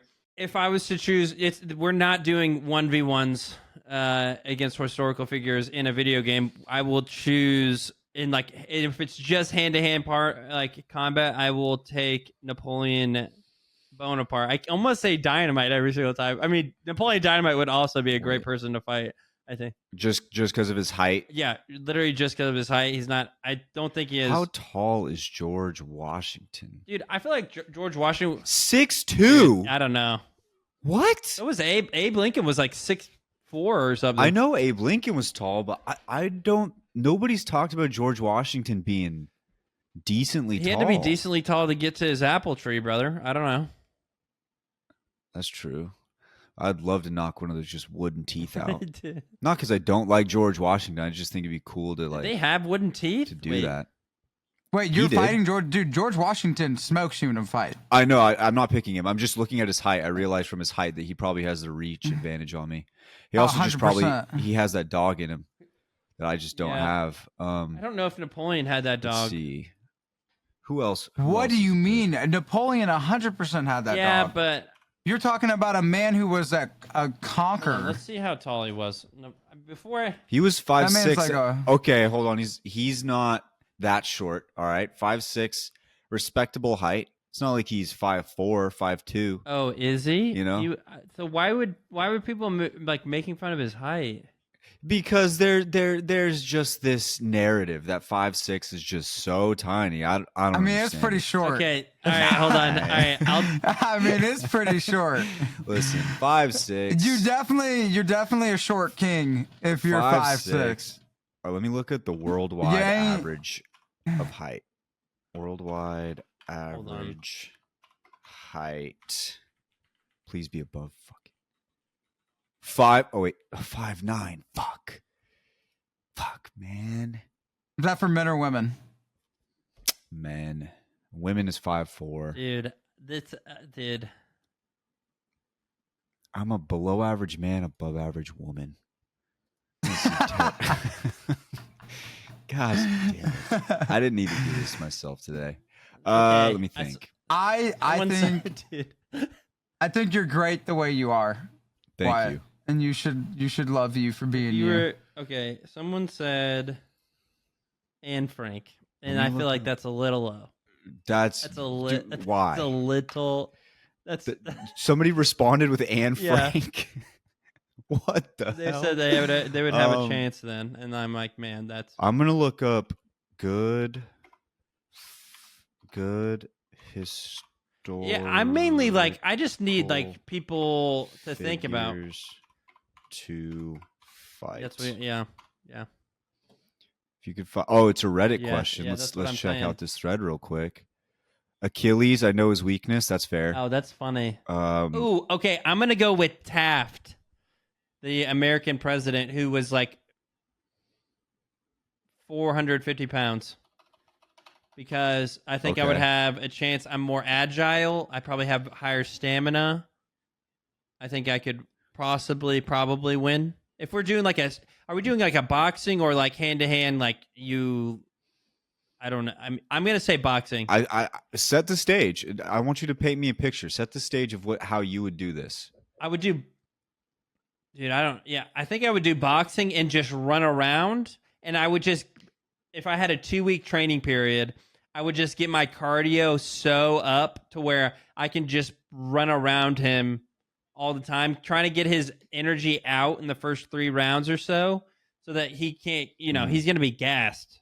There's no ifs, ands, or buts about it. And then I'm looking win. at all these. I'm looking at all these historical figures, and I'm thinking like what my trash talk would be if I were if I could win. And like Isaac Newton's just, it writes itself, Yeah. right? You drop like that apple, bitch. Like, you got to do something like that. I think I might pick Isaac Newton just for the potential of that. How tall was he though? Hold on. You think they'd have his reach on here? Oh, I also think I have another. His wingspan? I also have another one. Oh, he was 5'6". Who? Dude, I could take on Isaac Newton. I could take Isaac Newton. How tall was? That fight promotion would go insane. You may discover gravity, but you don't realize the gravity of this situation you're about to get in, Isaac. Me, you, ain't gonna end well. Let's see what else we got. Well, let's see. Dimensions.com. There's a website. I need E involved. E, do you dimensions. have anybody historically that you think you could win in a hand-to-hand combat? We're gonna do like traditional boxing. You get 2 weeks of like getting ready for it. Training. I feel like you would need more than 2 weeks Okay, to get all right. prepped. I'd want a full prep. Okay, so I then want like a 3-month cycle. Okay, then fine. We'll do 12 weeks to get ready. But that also means those other people I get just 12 feel- weeks too, though. Like, There's like a lot of people I feel like I could just handle in a fight. Dude, there's so You know? much good trash There's talk you just- could do. I almost put Mozart, but I I mean- actually don't know how big Mozart is. The composer. A good one would probably be like Winston Churchill. Have you guys ever seen his diet? You could smoke Winston Churchill. Yeah, his What? diet was insanely bad. And I'm pretty sure by like mid-morning he was hammered. With like what I read. Maybe he just has a crazy tolerance, but I feel like that you could handle that pretty quickly. And he's full. He's probably super full. I have no clue. Winston Churchill diet. He was definitely a historical figure. So, we got that. I don't know how this segment's going, by the way. This is great. I love We're this just segment so much. It's one of my favorite ones. Yeah. Okay, his mornings. This is Winston Churchill's mornings. He woke up every morning around 7:30 a.m. This was his appetite. His morning meal would typically consist of a full English breakfast, including sausage, bacon, eggs, toast, and perhaps some leftover steak dinner from the night before. Churchill enjoyed his drink and cigars and often sipped a glass of wine with breakfast. While eating, he checked the local newspaper. Yeah, that's crazy. Wine with breakfast? Yeah, it doesn't sound very healthy. No hate for those that drink wine for breakfast, I guess, but I think they should get a little bit of hate. okay. Dude, I'm not gonna lie. So I looked up Tesla because I wanted to see if I thought I could give Tesla the hands. And he is 6'2". And so I'm not gonna take that matchup. The other people who also searched for that Google pulled up were Albert Einstein, Leonardo da Vinci, and Stephen Hawking. Dude. And Dude. I just felt like the Stephen Hawking fight would just not be fair. Unfair. It's just like you just can't, you know. That's unfair. Yes, Imagine losing that fight. Having to explain That's just that. you don't recover. But I will say I'll give Al. I think I'd kick Albert Einstein's ass. Yeah. I was gonna say think- he's probably a good pick. I mean, man, homie's 5'7". Like I'm a solid 6 foot. I definitely think I win that. Okay, so you're Einstein. I am Sir Isaac Newton. Finn, did you Yeah, pick I yours think I'm already? gonna go with Taft, William Howard Taft. Bro, I William don't know. I Howard feel like Taft. Taft could low key shit on you. He gets Dude, his hands he's on you. It's 350, over. bro. Don't let him get. Bro, don't- keep 1905, it, bro. like- He was. If there's no way he is massive. He How can't tall move, was he? bro. How tall was 6 he? foot. Dude, I'm looking at. I think Taft Dude, smokes his you. chin might be crazy. I'm Don't let his not gonna hands Listen, go. lie. no, He lets hold his on, hands hold on. go, you're in This is trouble. what you're How thinking. tall I'm was not trying to Taft? knock him out. I'm trying to win by decision. All right, I'm gonna pull the whole Mayweather. You're not No, trying to but I'm just knock him saying, out. no, I'm not He- trying to knock bro, anybody out. he- Once again, I told you. Bro, I think the he's play is to.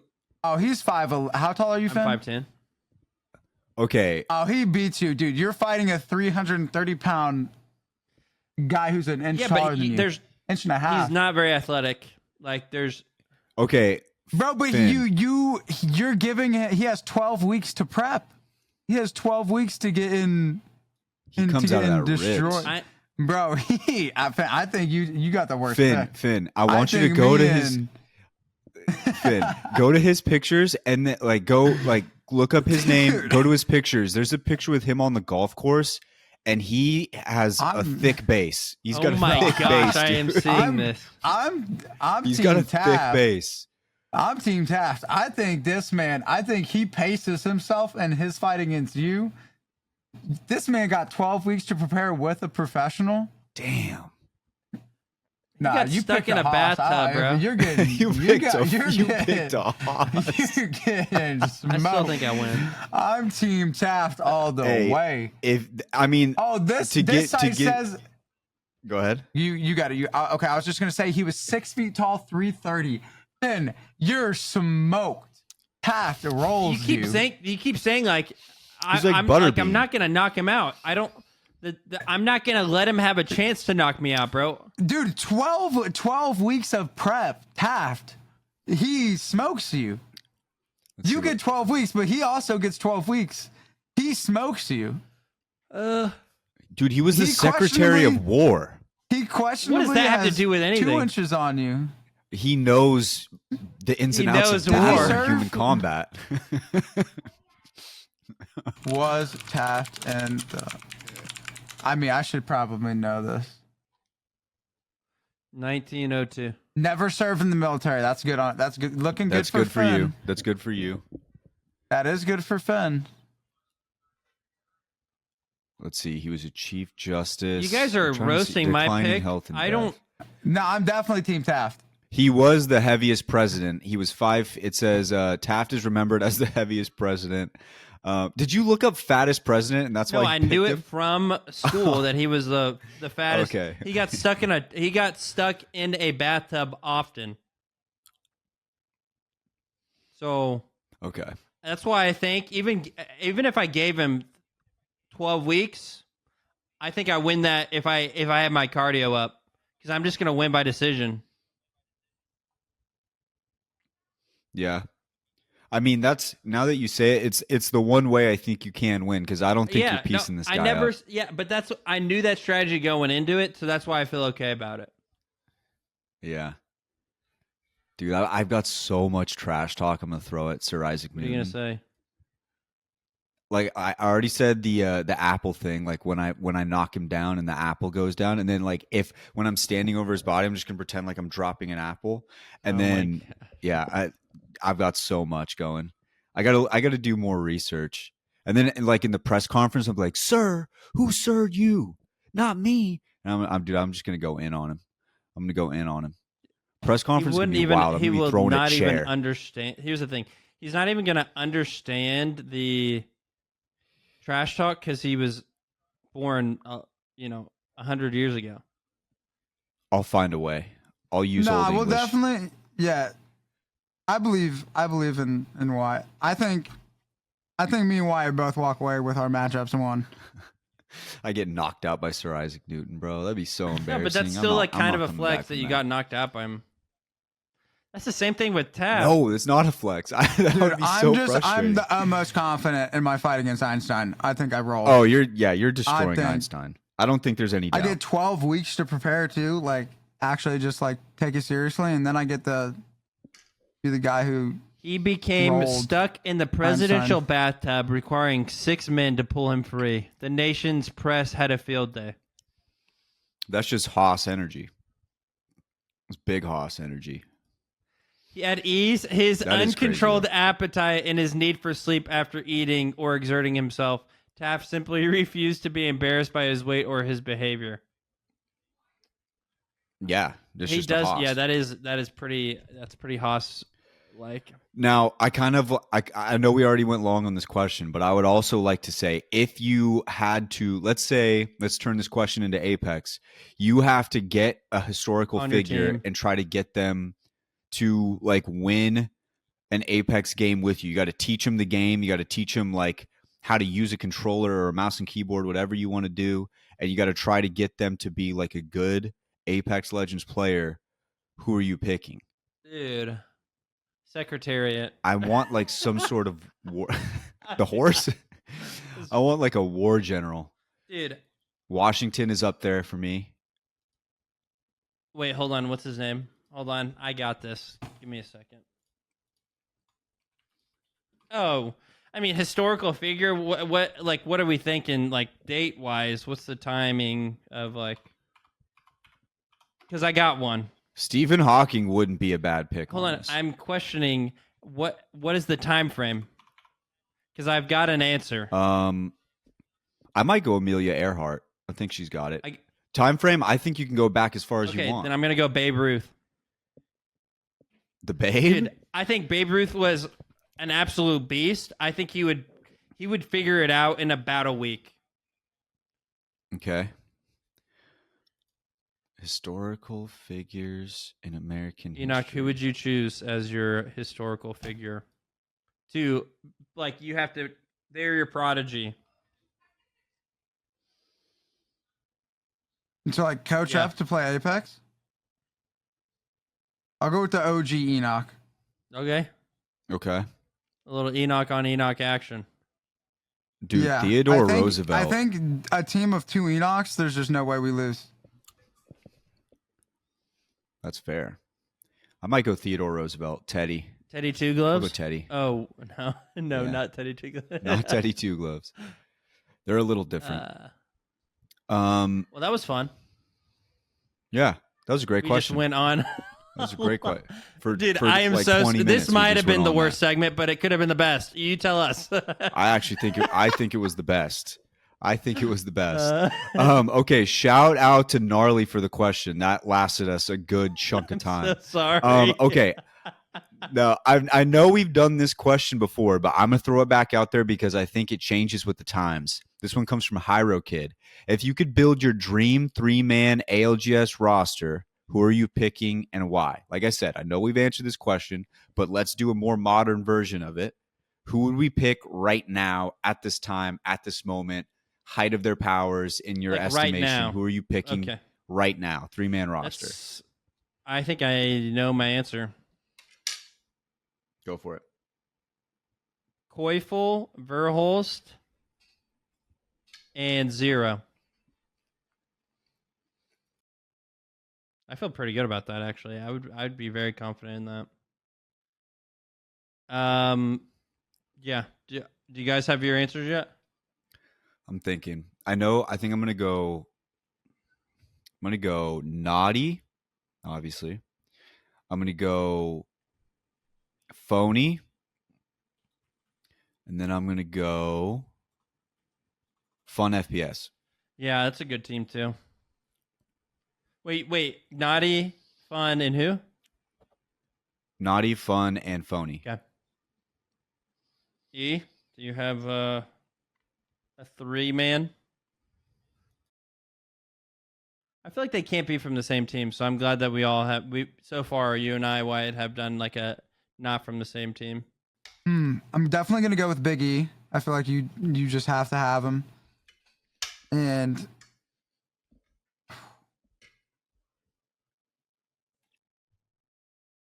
instead of yeah, I'm gonna go with Big E, and then I'm gonna go with Sweet, and then to go along with that team,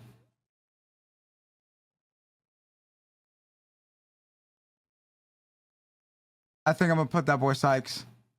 Okay, so Not bad. Or Fun. I might go with Fun. Yeah, I'm gonna go Fun FPS, Sweet, and Evan. that's a really good Not team. bad. That's my It's a really squad. good team. Not bad at all. I feel like Fun is just so good, dude. I also thought about Especially with Gibby meta. Mhm. I thought about a potential change for mine would have been sub Coifel out for mine for effect, and have the effect be like the aggro role instead. But I don't know. I like my team. I think we all like our team. So Yeah.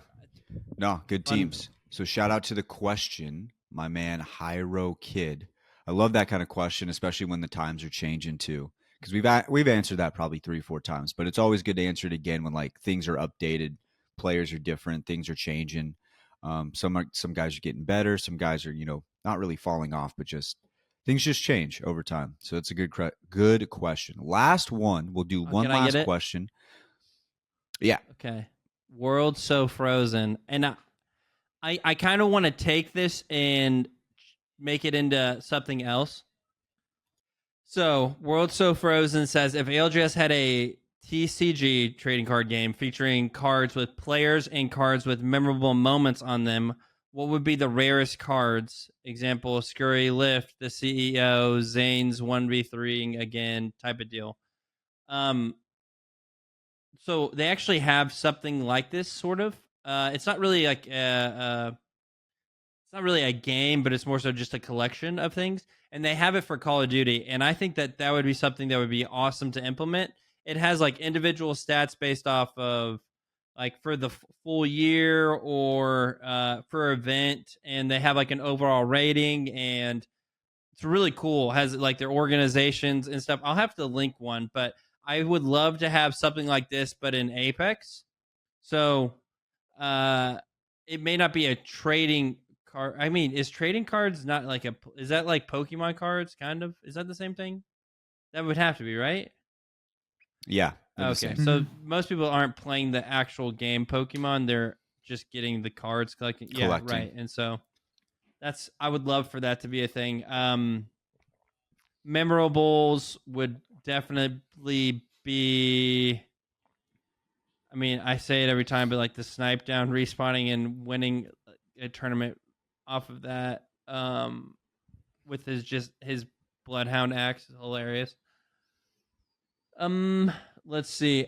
I think you would potentially have the like DZ winning these lands back to back. What is that? Yeah, and I don't know. I think there are some memorable moments. Ascend not getting a kill. Okay. That's up there for me. Yeah.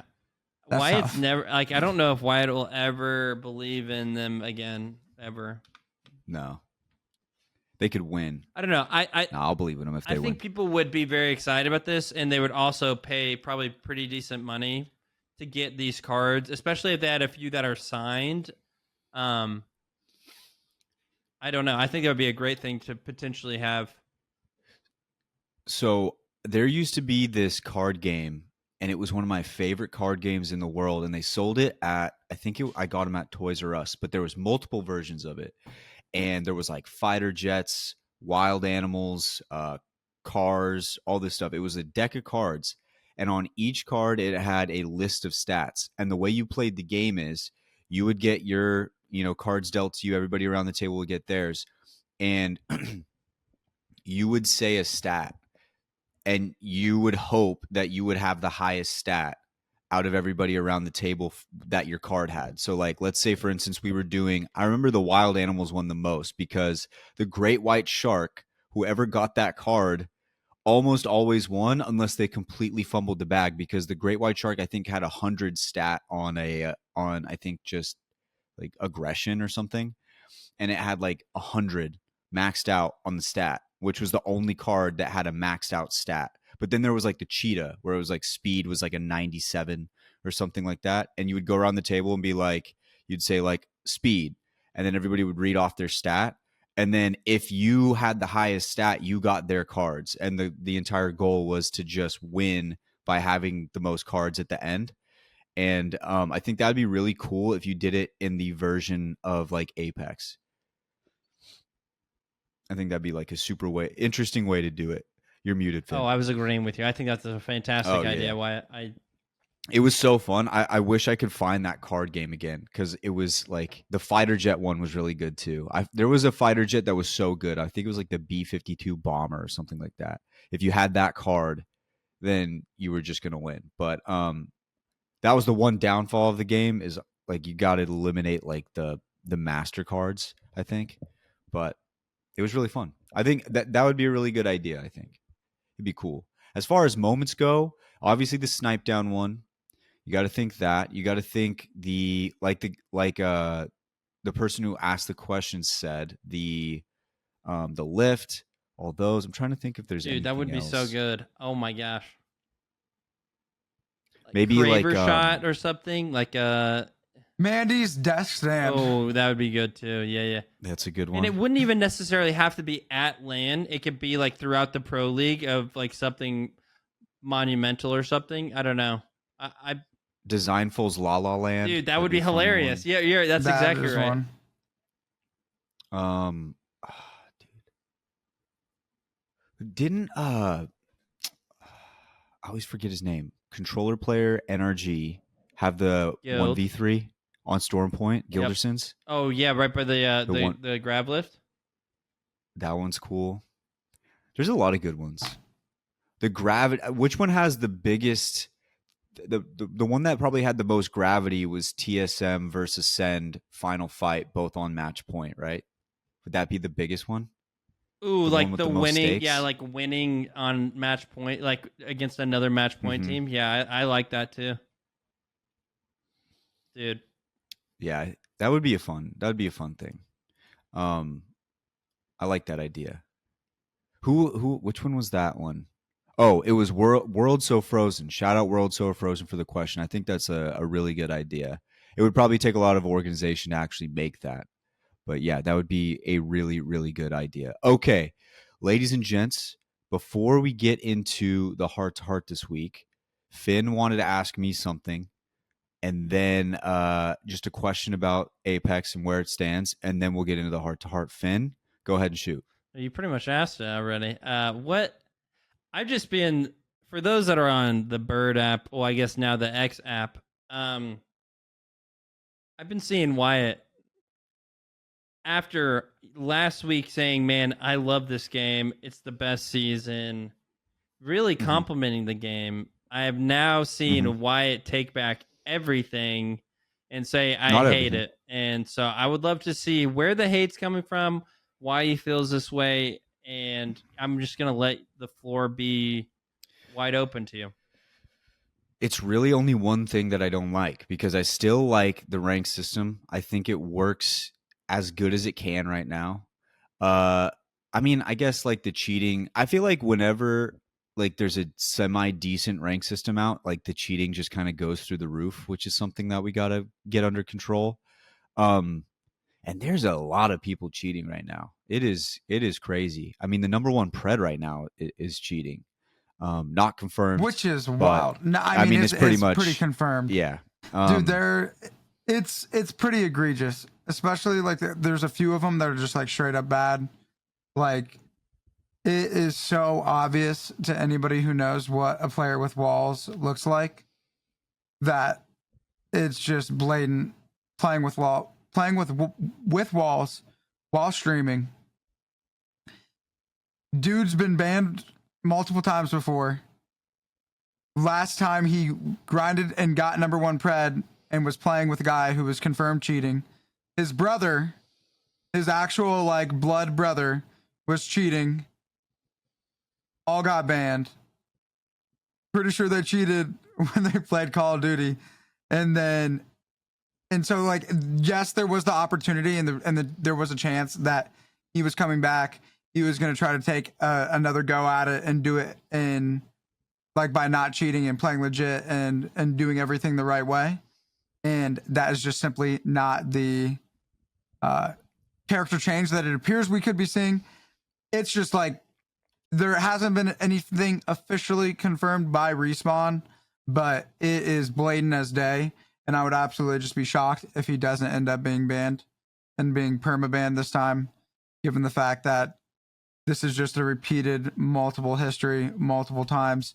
Cheated on Xbox, cheated on PC, and then now he's cheating again. And so it's unfortunate, but it'll get handled. And yeah, it's tough. I mean, because it would have been so much better if he just was legit. Because like it could have been like a cool comeback story, and going from like being one of like the most notorious cheaters in the game to coming back and like getting number one the right way. Like that could have been cool. But If you know eyes are on you, by the way, why are you, dude? I don't like. dude, I think he just thought like, oh, I'm gonna be like, they're not gonna know. Like I'm gonna hide it well. How can you be so naive? I think he just though? thought he was gonna hide it well. If you've been caught multiple times, though, you know, I'm not gonna say anything, but I'm not gonna like continue on with the conversation about that. But you guys can. But I don't know. The evidence looks pretty rough. I would like to see maybe other clips or something like that. But it does look a little. It's looking very suspect. But Yeah. that's just. Yeah, that's what it is. Anyway, yeah, so that is definitely another problem, but I don't hate the entire season. My thing right now is, and it's not just me, and it was a problem last week that I guess I like at first I wasn't really running into too often, but I am just playing people once again, just like last season, so wildly out of my level, like so wildly out of my range. And I was roasting people for that last week for complaining about it because I didn't really feel that effect. But I've been playing the most I've ever played in my life. Like I actually feel like pretty primed up to where, I'm not the best I've ever been, but pretty damn close. Like I'm there. I can't even breathe. Like I can't even think. I can't move before I am dead. And then you see the people who kill you. You look at the badges. You look at like their like trackers and everything. You're like, how am I even here? Like 30,000 kills deep on Horizon, and you're just like, what the like how what witchcraft has fallen upon me to be in this spot? And so I empathize with a lot of people out there. Here's my thing though, like you don't even escape it in casuals, which the rank system, like when you play ranked, you want to be challenged, right? So it's like that's one thing. But then when you go to casuals and it's the same thing, it's really hard when you take a beating all day at work to come home and just want to play your favorite game and just relax and have some fun. And this is where I feel like Call of Duty and Fortnite do a much better job, is that they do have modes and things that you can do to just completely just relax and not think at all. Like Shipment 24/7, where you're just running around and you don't care if you die. Who cares? Like whatever. Fortnite's got all the little creative mode stuff, and I'm pretty sure they put like somewhat bots in their lobbies, which I don't agree with that, I guess. Like actual bots, not like bad players. But I think Apex misses out on this a lot because it is so fun and you do want to just run around with your friends and have a good time. And we do have mixtape, and I love mixtape. I am a mixtape marauder. I enjoy the hell out of mixtape. But I would also enjoy being able to go into casuals and not being able to have like sweat running down my forehead. Now, here's the thing. If that's not how this game is going to go, then that's totally fine.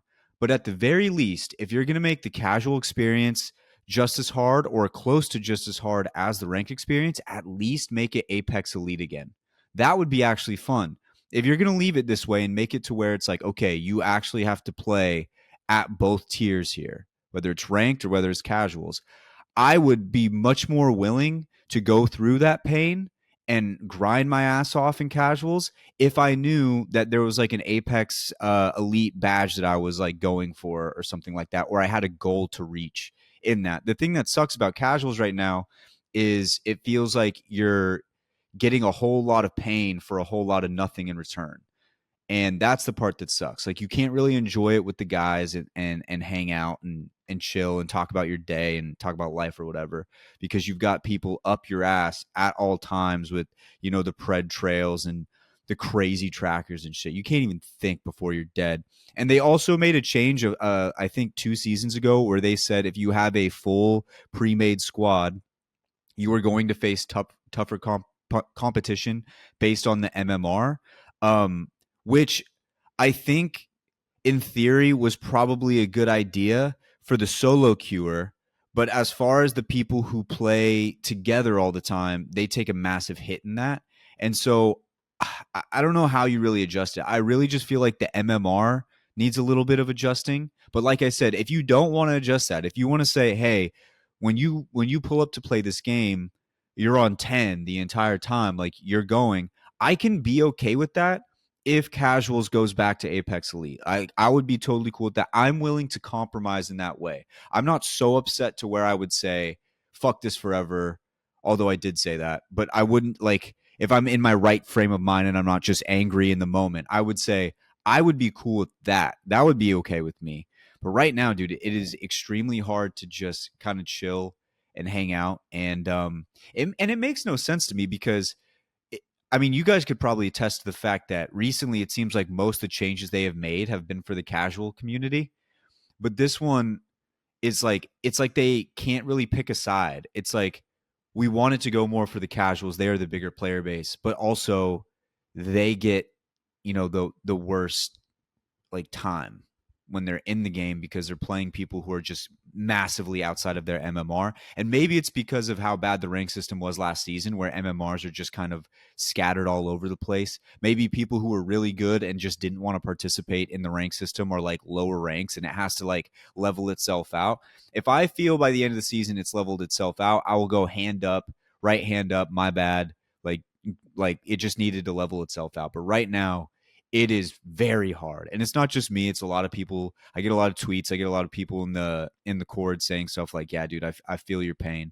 I'm hoping it gets a little bit better. I'm hoping it gets a little bit more enjoyable on the casual level. Ranked is whatever. Like I expect to be playing better people there. I guess I just didn't expect to be playing people this much better, but maybe it'll sort itself out by mid-season or mid to late season, and then going into season 19 or whatever, we'll have like a different feel to it. But that's kind of where I'm at right now. I don't know if that sounds fair to you guys, but if we wanted, I'm totally down for Apex Elite to come back. I would be so down for Apex Elite to come back. And like the times you don't get top 5, you go into like lower and lower lobbies until eventually you're just kind of where you're at. I think that would be like a very good way of separating players in casuals. I need Enoch to So talk about it.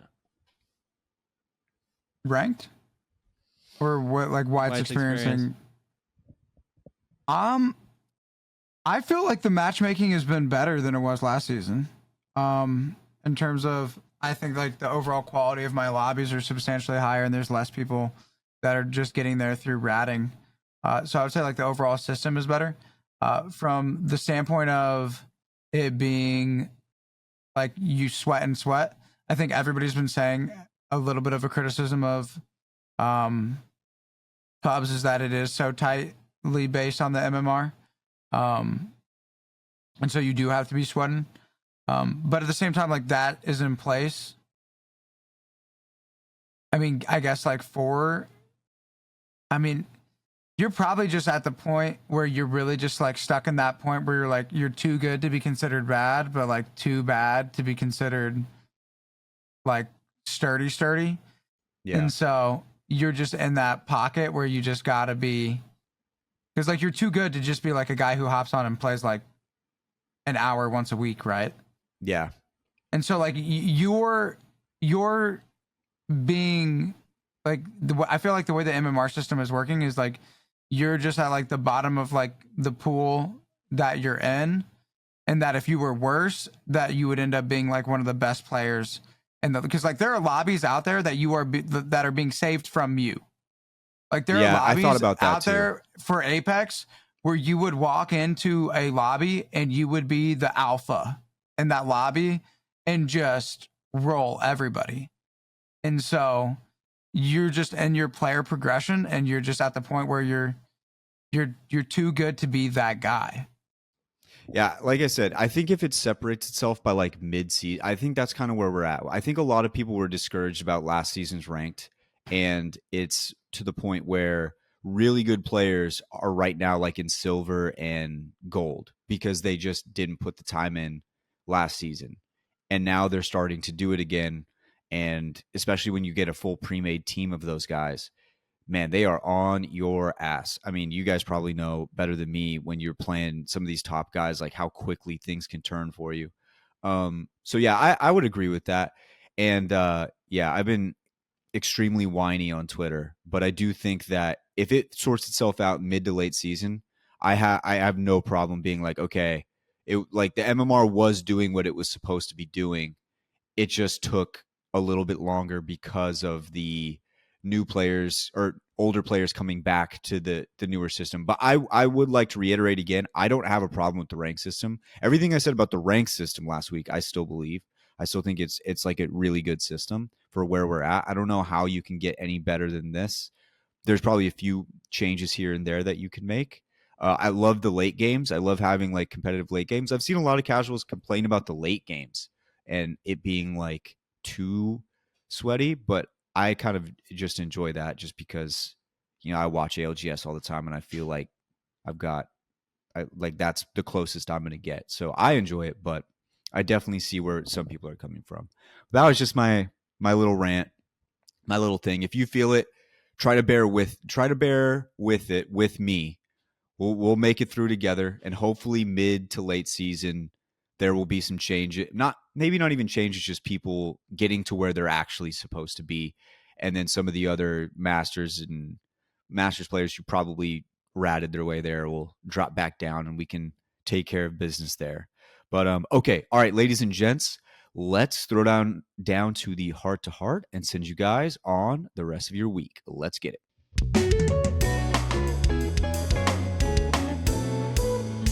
All right, ladies and gents, it is heart to heart time. Heart to heart time. Boys, anybody want to go first? I can go first. Let's get it. I've been making it more of a priority to do the coaching, and so I've been like trying to get it to the point where I'm doing I'm doing it 4 days a week for 2 hours each day. Because like that's just like within the idea of like working it into my schedule and how I'm like going about and handling everything. That seems like the best way for me to integrate it at this time. And so I've been doing more coaching and spending more time in terms of like actively going about getting people for coaching than I have in the past. And all of the results of it have just been super amazing. Like I'm getting people consistently to like fill up the time slots that I have available. And then while I'm doing it, it's been like really solid because the Apex side of things, like it's super easy for me to be able to coach somebody and to be a better Apex player, especially if like the majority of the people there aren't like super cracked unless they've spent like significant time. And so getting somebody to go from like a gold level player to a diamond level player, I feel like is something that I'd be exceptionally good at. And so like that's really easy to do. And then the mindset stuff that I've been doing has been probably the most fulfilling thing that I do right now. Because like I love streaming and I love creating and having like a connection with all of the people that I'm like that are involved with that. But being able to like sit down with somebody and help shift the way that they think about things and give them better perceptions and different ways to like go about thinking about things and handling them, that will lead to them genuinely having like positive, like a more positive life experience. It is going really well, and I I absolutely love it. And so I could definitely say at one point I do this a whole lot more than I stream. Just because I just genuinely love doing it. And so it's a nice little like passion that's growing that will hopefully go somewhere pretty cool. Hell yeah, man. That's exciting. That's good stuff. That is good stuff. And Finn, do you so- got one? Oh, sorry. But Go ahead. no. So just going along with that, like I'm just trying to, like always, as I always have talked about, is like just enjoying each moment as it is, because I'll only be able to experience my life the way it is exactly at this moment, like just the one time. And so I just want to enjoy it as much as I can, and like the whole process of me from where I'm at right now towards where I'm going to be like 2 to 3 years from now. Like I'm planning on there being a lot of growth. And so I'm just hoping that I'll just be able to enjoy it as much as possible along the way, because you only get to live it once. That's right. That's right. Finn. Yeah. Mine's more of I am trying to I think I'm going to try and do a mile, like run a mile. I don't know what a very good time is, but I'm thinking like 11 minutes, 10 minutes. I don't know how crazy that is. That might be too much maybe, but I think I want to train myself to be able to run a mile in that amount of time. So if I downloaded an app called Strava or Strava. It essentially is like a GPS thing. It like tracks where only when you're using it. Tracks where you're like running and at your pace. Like the I mean, your phone tracks I you like know. the whole time you're Well, using it. Somebody is, you know. but you're like you're running and it tracks like where you like it shows your route that you ran and it shows your pace and your heart rate and all that. Dude, it's awesome. So I want to get Huh. down to where I'm actually maybe doing at a pretty decent pace. Never been a long distance guy. I'm always a short distance guy. So if they want to add me on Strava, if you use that app for running, first off, you can like make sure that I am doing an actual run, and then two, I would love to see how like people like I don't know. It'd be cool to have people on the pod that I could follow to be like, oh yeah, they do a really good job. So if you're an avid runner, shoot me a message either on Twitter or on Discord, whatever is easiest, and let's get added on Strava and start running together. Mainly running because I want to just add a little bit of extra calories that I'm burning so I can lose a little bit more weight quicker than just working out and eating healthy. So working out plus running plus eating healthy, trying to lose some weight, find myself a wife. There's a lot more you got to do than just that. I know, but I feel like physically that's been my biggest detriment. Maybe, Yeah. you know, There is a barrier to entry sometimes, but I will say I see way too many guys talking about like, yeah, I would talk to this girl, but I gotta work out more. Dude, shut up. I'm gonna just be honest. As a husband, I would say that the barrier to entry is definitely not the looks. I think the biggest thing is there's the majority of like men out there today aren't ready to be husbands. It's like it's a very different role. And it's a role that a lot of people don't really know how to properly fill. And then a lot of people have only had bad examples in their lives growing up. And so I think that side of things is way more impactful in terms of like getting to the point where you're going to be getting somebody wifed up than I don't few need extra this right now, pounds. E. But yes, you're right. I do want to get healthy for me. That's not like Yeah. No, I got you. I just Nah, I I hear would- way too many guys say stuff like that. I'm like, dude, it's all about the confidence. If like even if you're not trying to get married, you just want to talk to a girl, confidence is the key. So many times there is a it's barrier about to your entry. energy. Yeah, You got to there is- have good energy. like yes, she probably wouldn't go up and talk to you, maybe, but that doesn't mean you We can't win. We got to get you on Bachelor, Finn. I want to have you on Bachelor with the boys. You've been on this show, what, 3 times? 2 times? 2? Yeah. Okay. Oh, no. Just No, the one. I interviewed you the first time, and then you came on the second time to introduce the Apex and talk about I it. don't think so. Did I? Yeah. Oh, okay. Yeah. Okay. Oh, you're right. Okay, Yeah. I've been on 2 times. Get on a third time. That's right. Bachelor exclusive. Okay. That was a good one, Finn. My heart to heart this week, I actually had something kind of crazy happen that I'm super, super excited for. So, I started off my entire broadcasting journey with hockey, and that was where I was determined to go. And I was working with a few hockey teams here in town, and then COVID happened, and I was convinced that I think we have 2 programs, and I was convinced both programs were going to fail because it's California. It's not like a hotbed for hockey, although we do have 3 hockey teams in California that win championships, except the Sharks. They suck. We do have, a decent, good, like younger community in those areas, but where I'm at, it's not that way quite yet. So I thought the programs were donezo. And then I was chilling at a bar, and one of the old players came up and he showed me the schedule for the brand new season.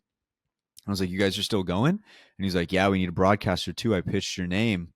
And I called the program manager, and I was like, "Hey, I don't know if you remember me." I texted him. I was like, "Hey, I don't know if you remember me, but, blah blah blah." He called me within the first minute I sent the text message, and was like, "You down to do this again?" And I was like, "Yes." I thought you guys were done. I thought there was no opportunities left. And he was like, "No, we're back. We're back, and we're doing better than ever." And so tomorrow I'm going to go over there, and they're having a team meeting, and they said that I was going to be a part of it. So I'm super excited. Not even just for the broadcast aspect of it, but also because I just love to see the sport grow in my little community and keep going. And if that's all, like, if I can help out in that way, I will be forever grateful and so excited, because I feel like we do have a community that it would work in. And I'll give everyone the details when things come closer, but they do have a Twitch channel that I will be broadcasting from.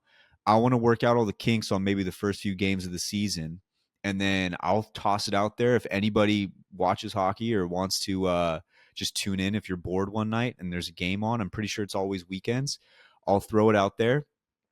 And it's not going to be a high budget thing, because it wasn't the first time I did it. It was basically, I had the headset on, I was moving the camera, or I had my fiance there with me. She was moving the camera, and usually I'm in like a dingy, ice arena with, people sitting next to me watching the game, watching their kid play or something. Let's go. That might happen. It might be very like a dingy setup, but it was super fun, and I'm excited to get back into that. And I cannot wait. I can't wait to talk to some of the guys. Most of the guys I talked to the first go around are still on the team because they're still at the school. So I'm pumped, dude. I'm super excited. And it came off of that night that I was kind of sitting at the bar. I was kind of just reflecting on life and being like, damn, like I feel like I could be doing so much better. I feel like I could be doing so much more. And then an opportunity just drops right there. And I think it's I've kept working that entire time, not necessarily directly in that field, but I continued with my broadcasting, continued with my editing, kept up with like learning those skills and the equipment and all that.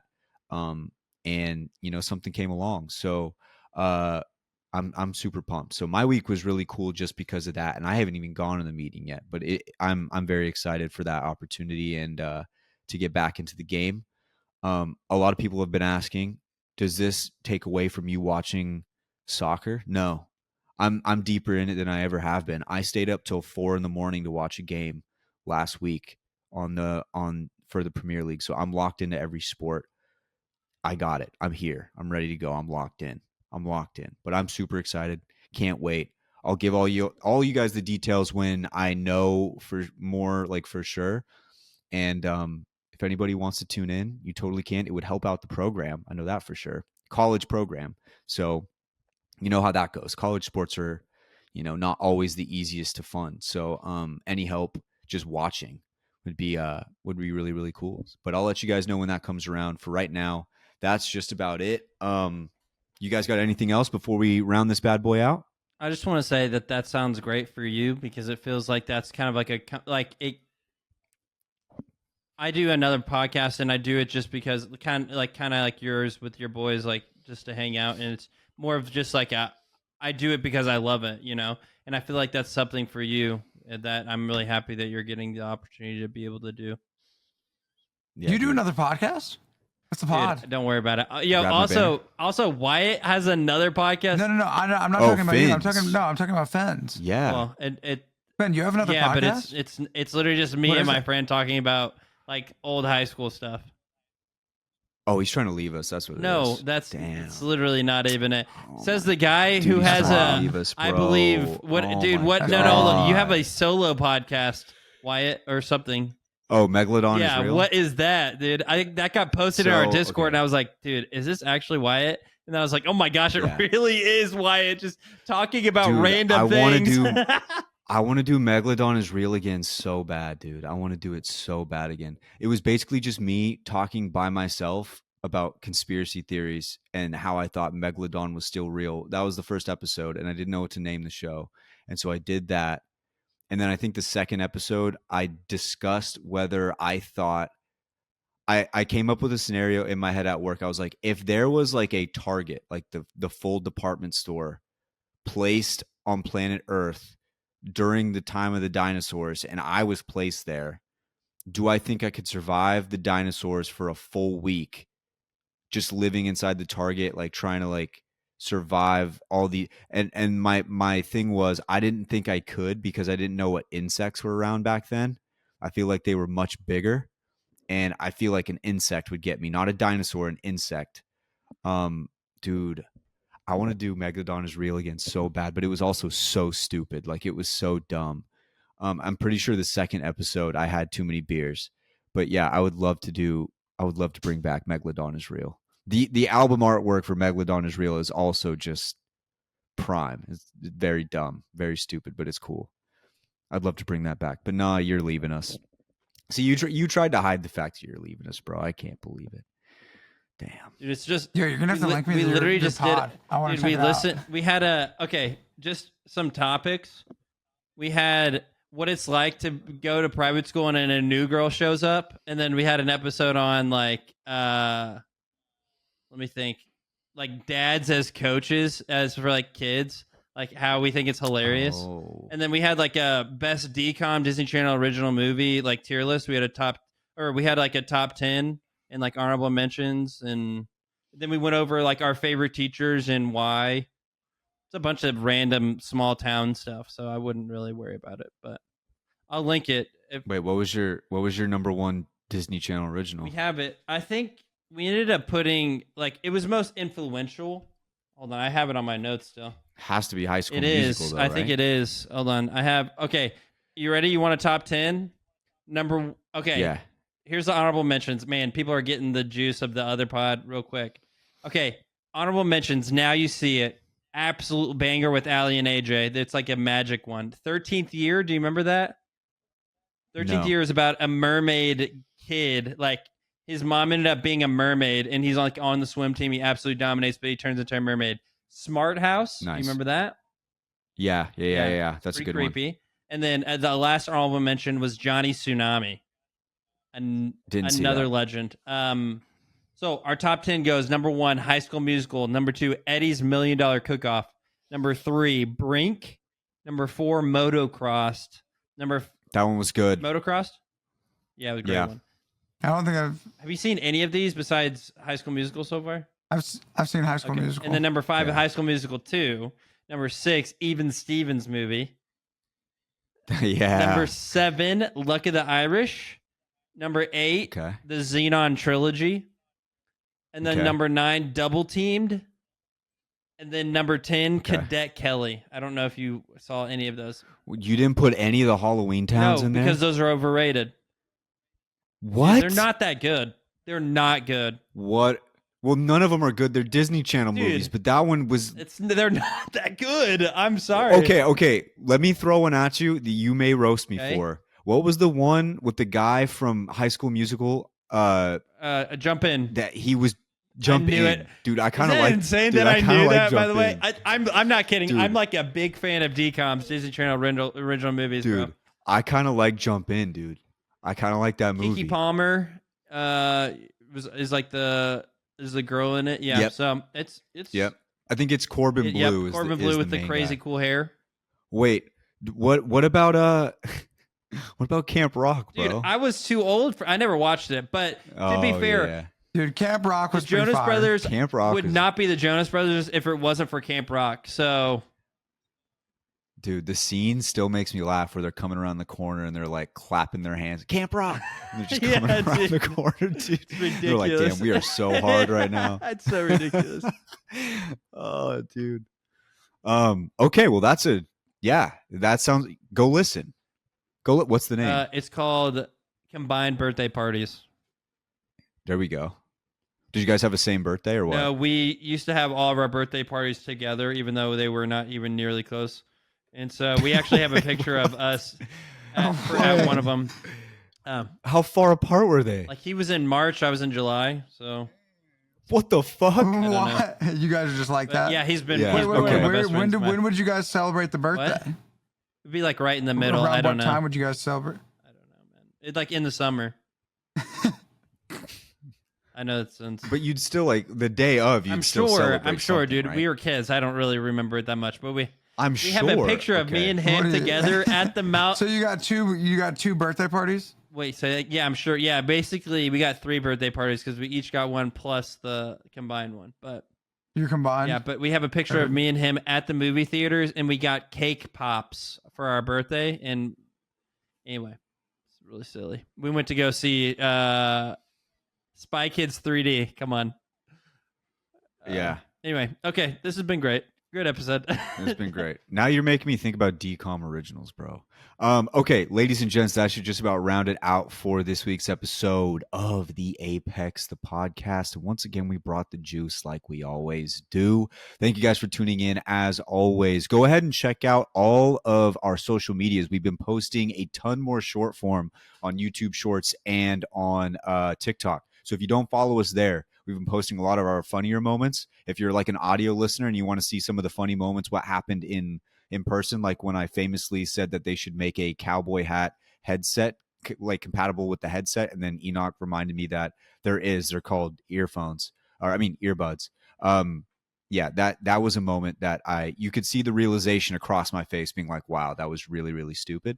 But yeah, you go check those out. All of our short form is being up and available on all of those. And then also you can tune in to find out the Discord, get the link there, and all of that good stuff. So click that link down below. Thank you guys for tuning in. As always, we'll catch you guys for next week for another episode of the Apex the Podcast.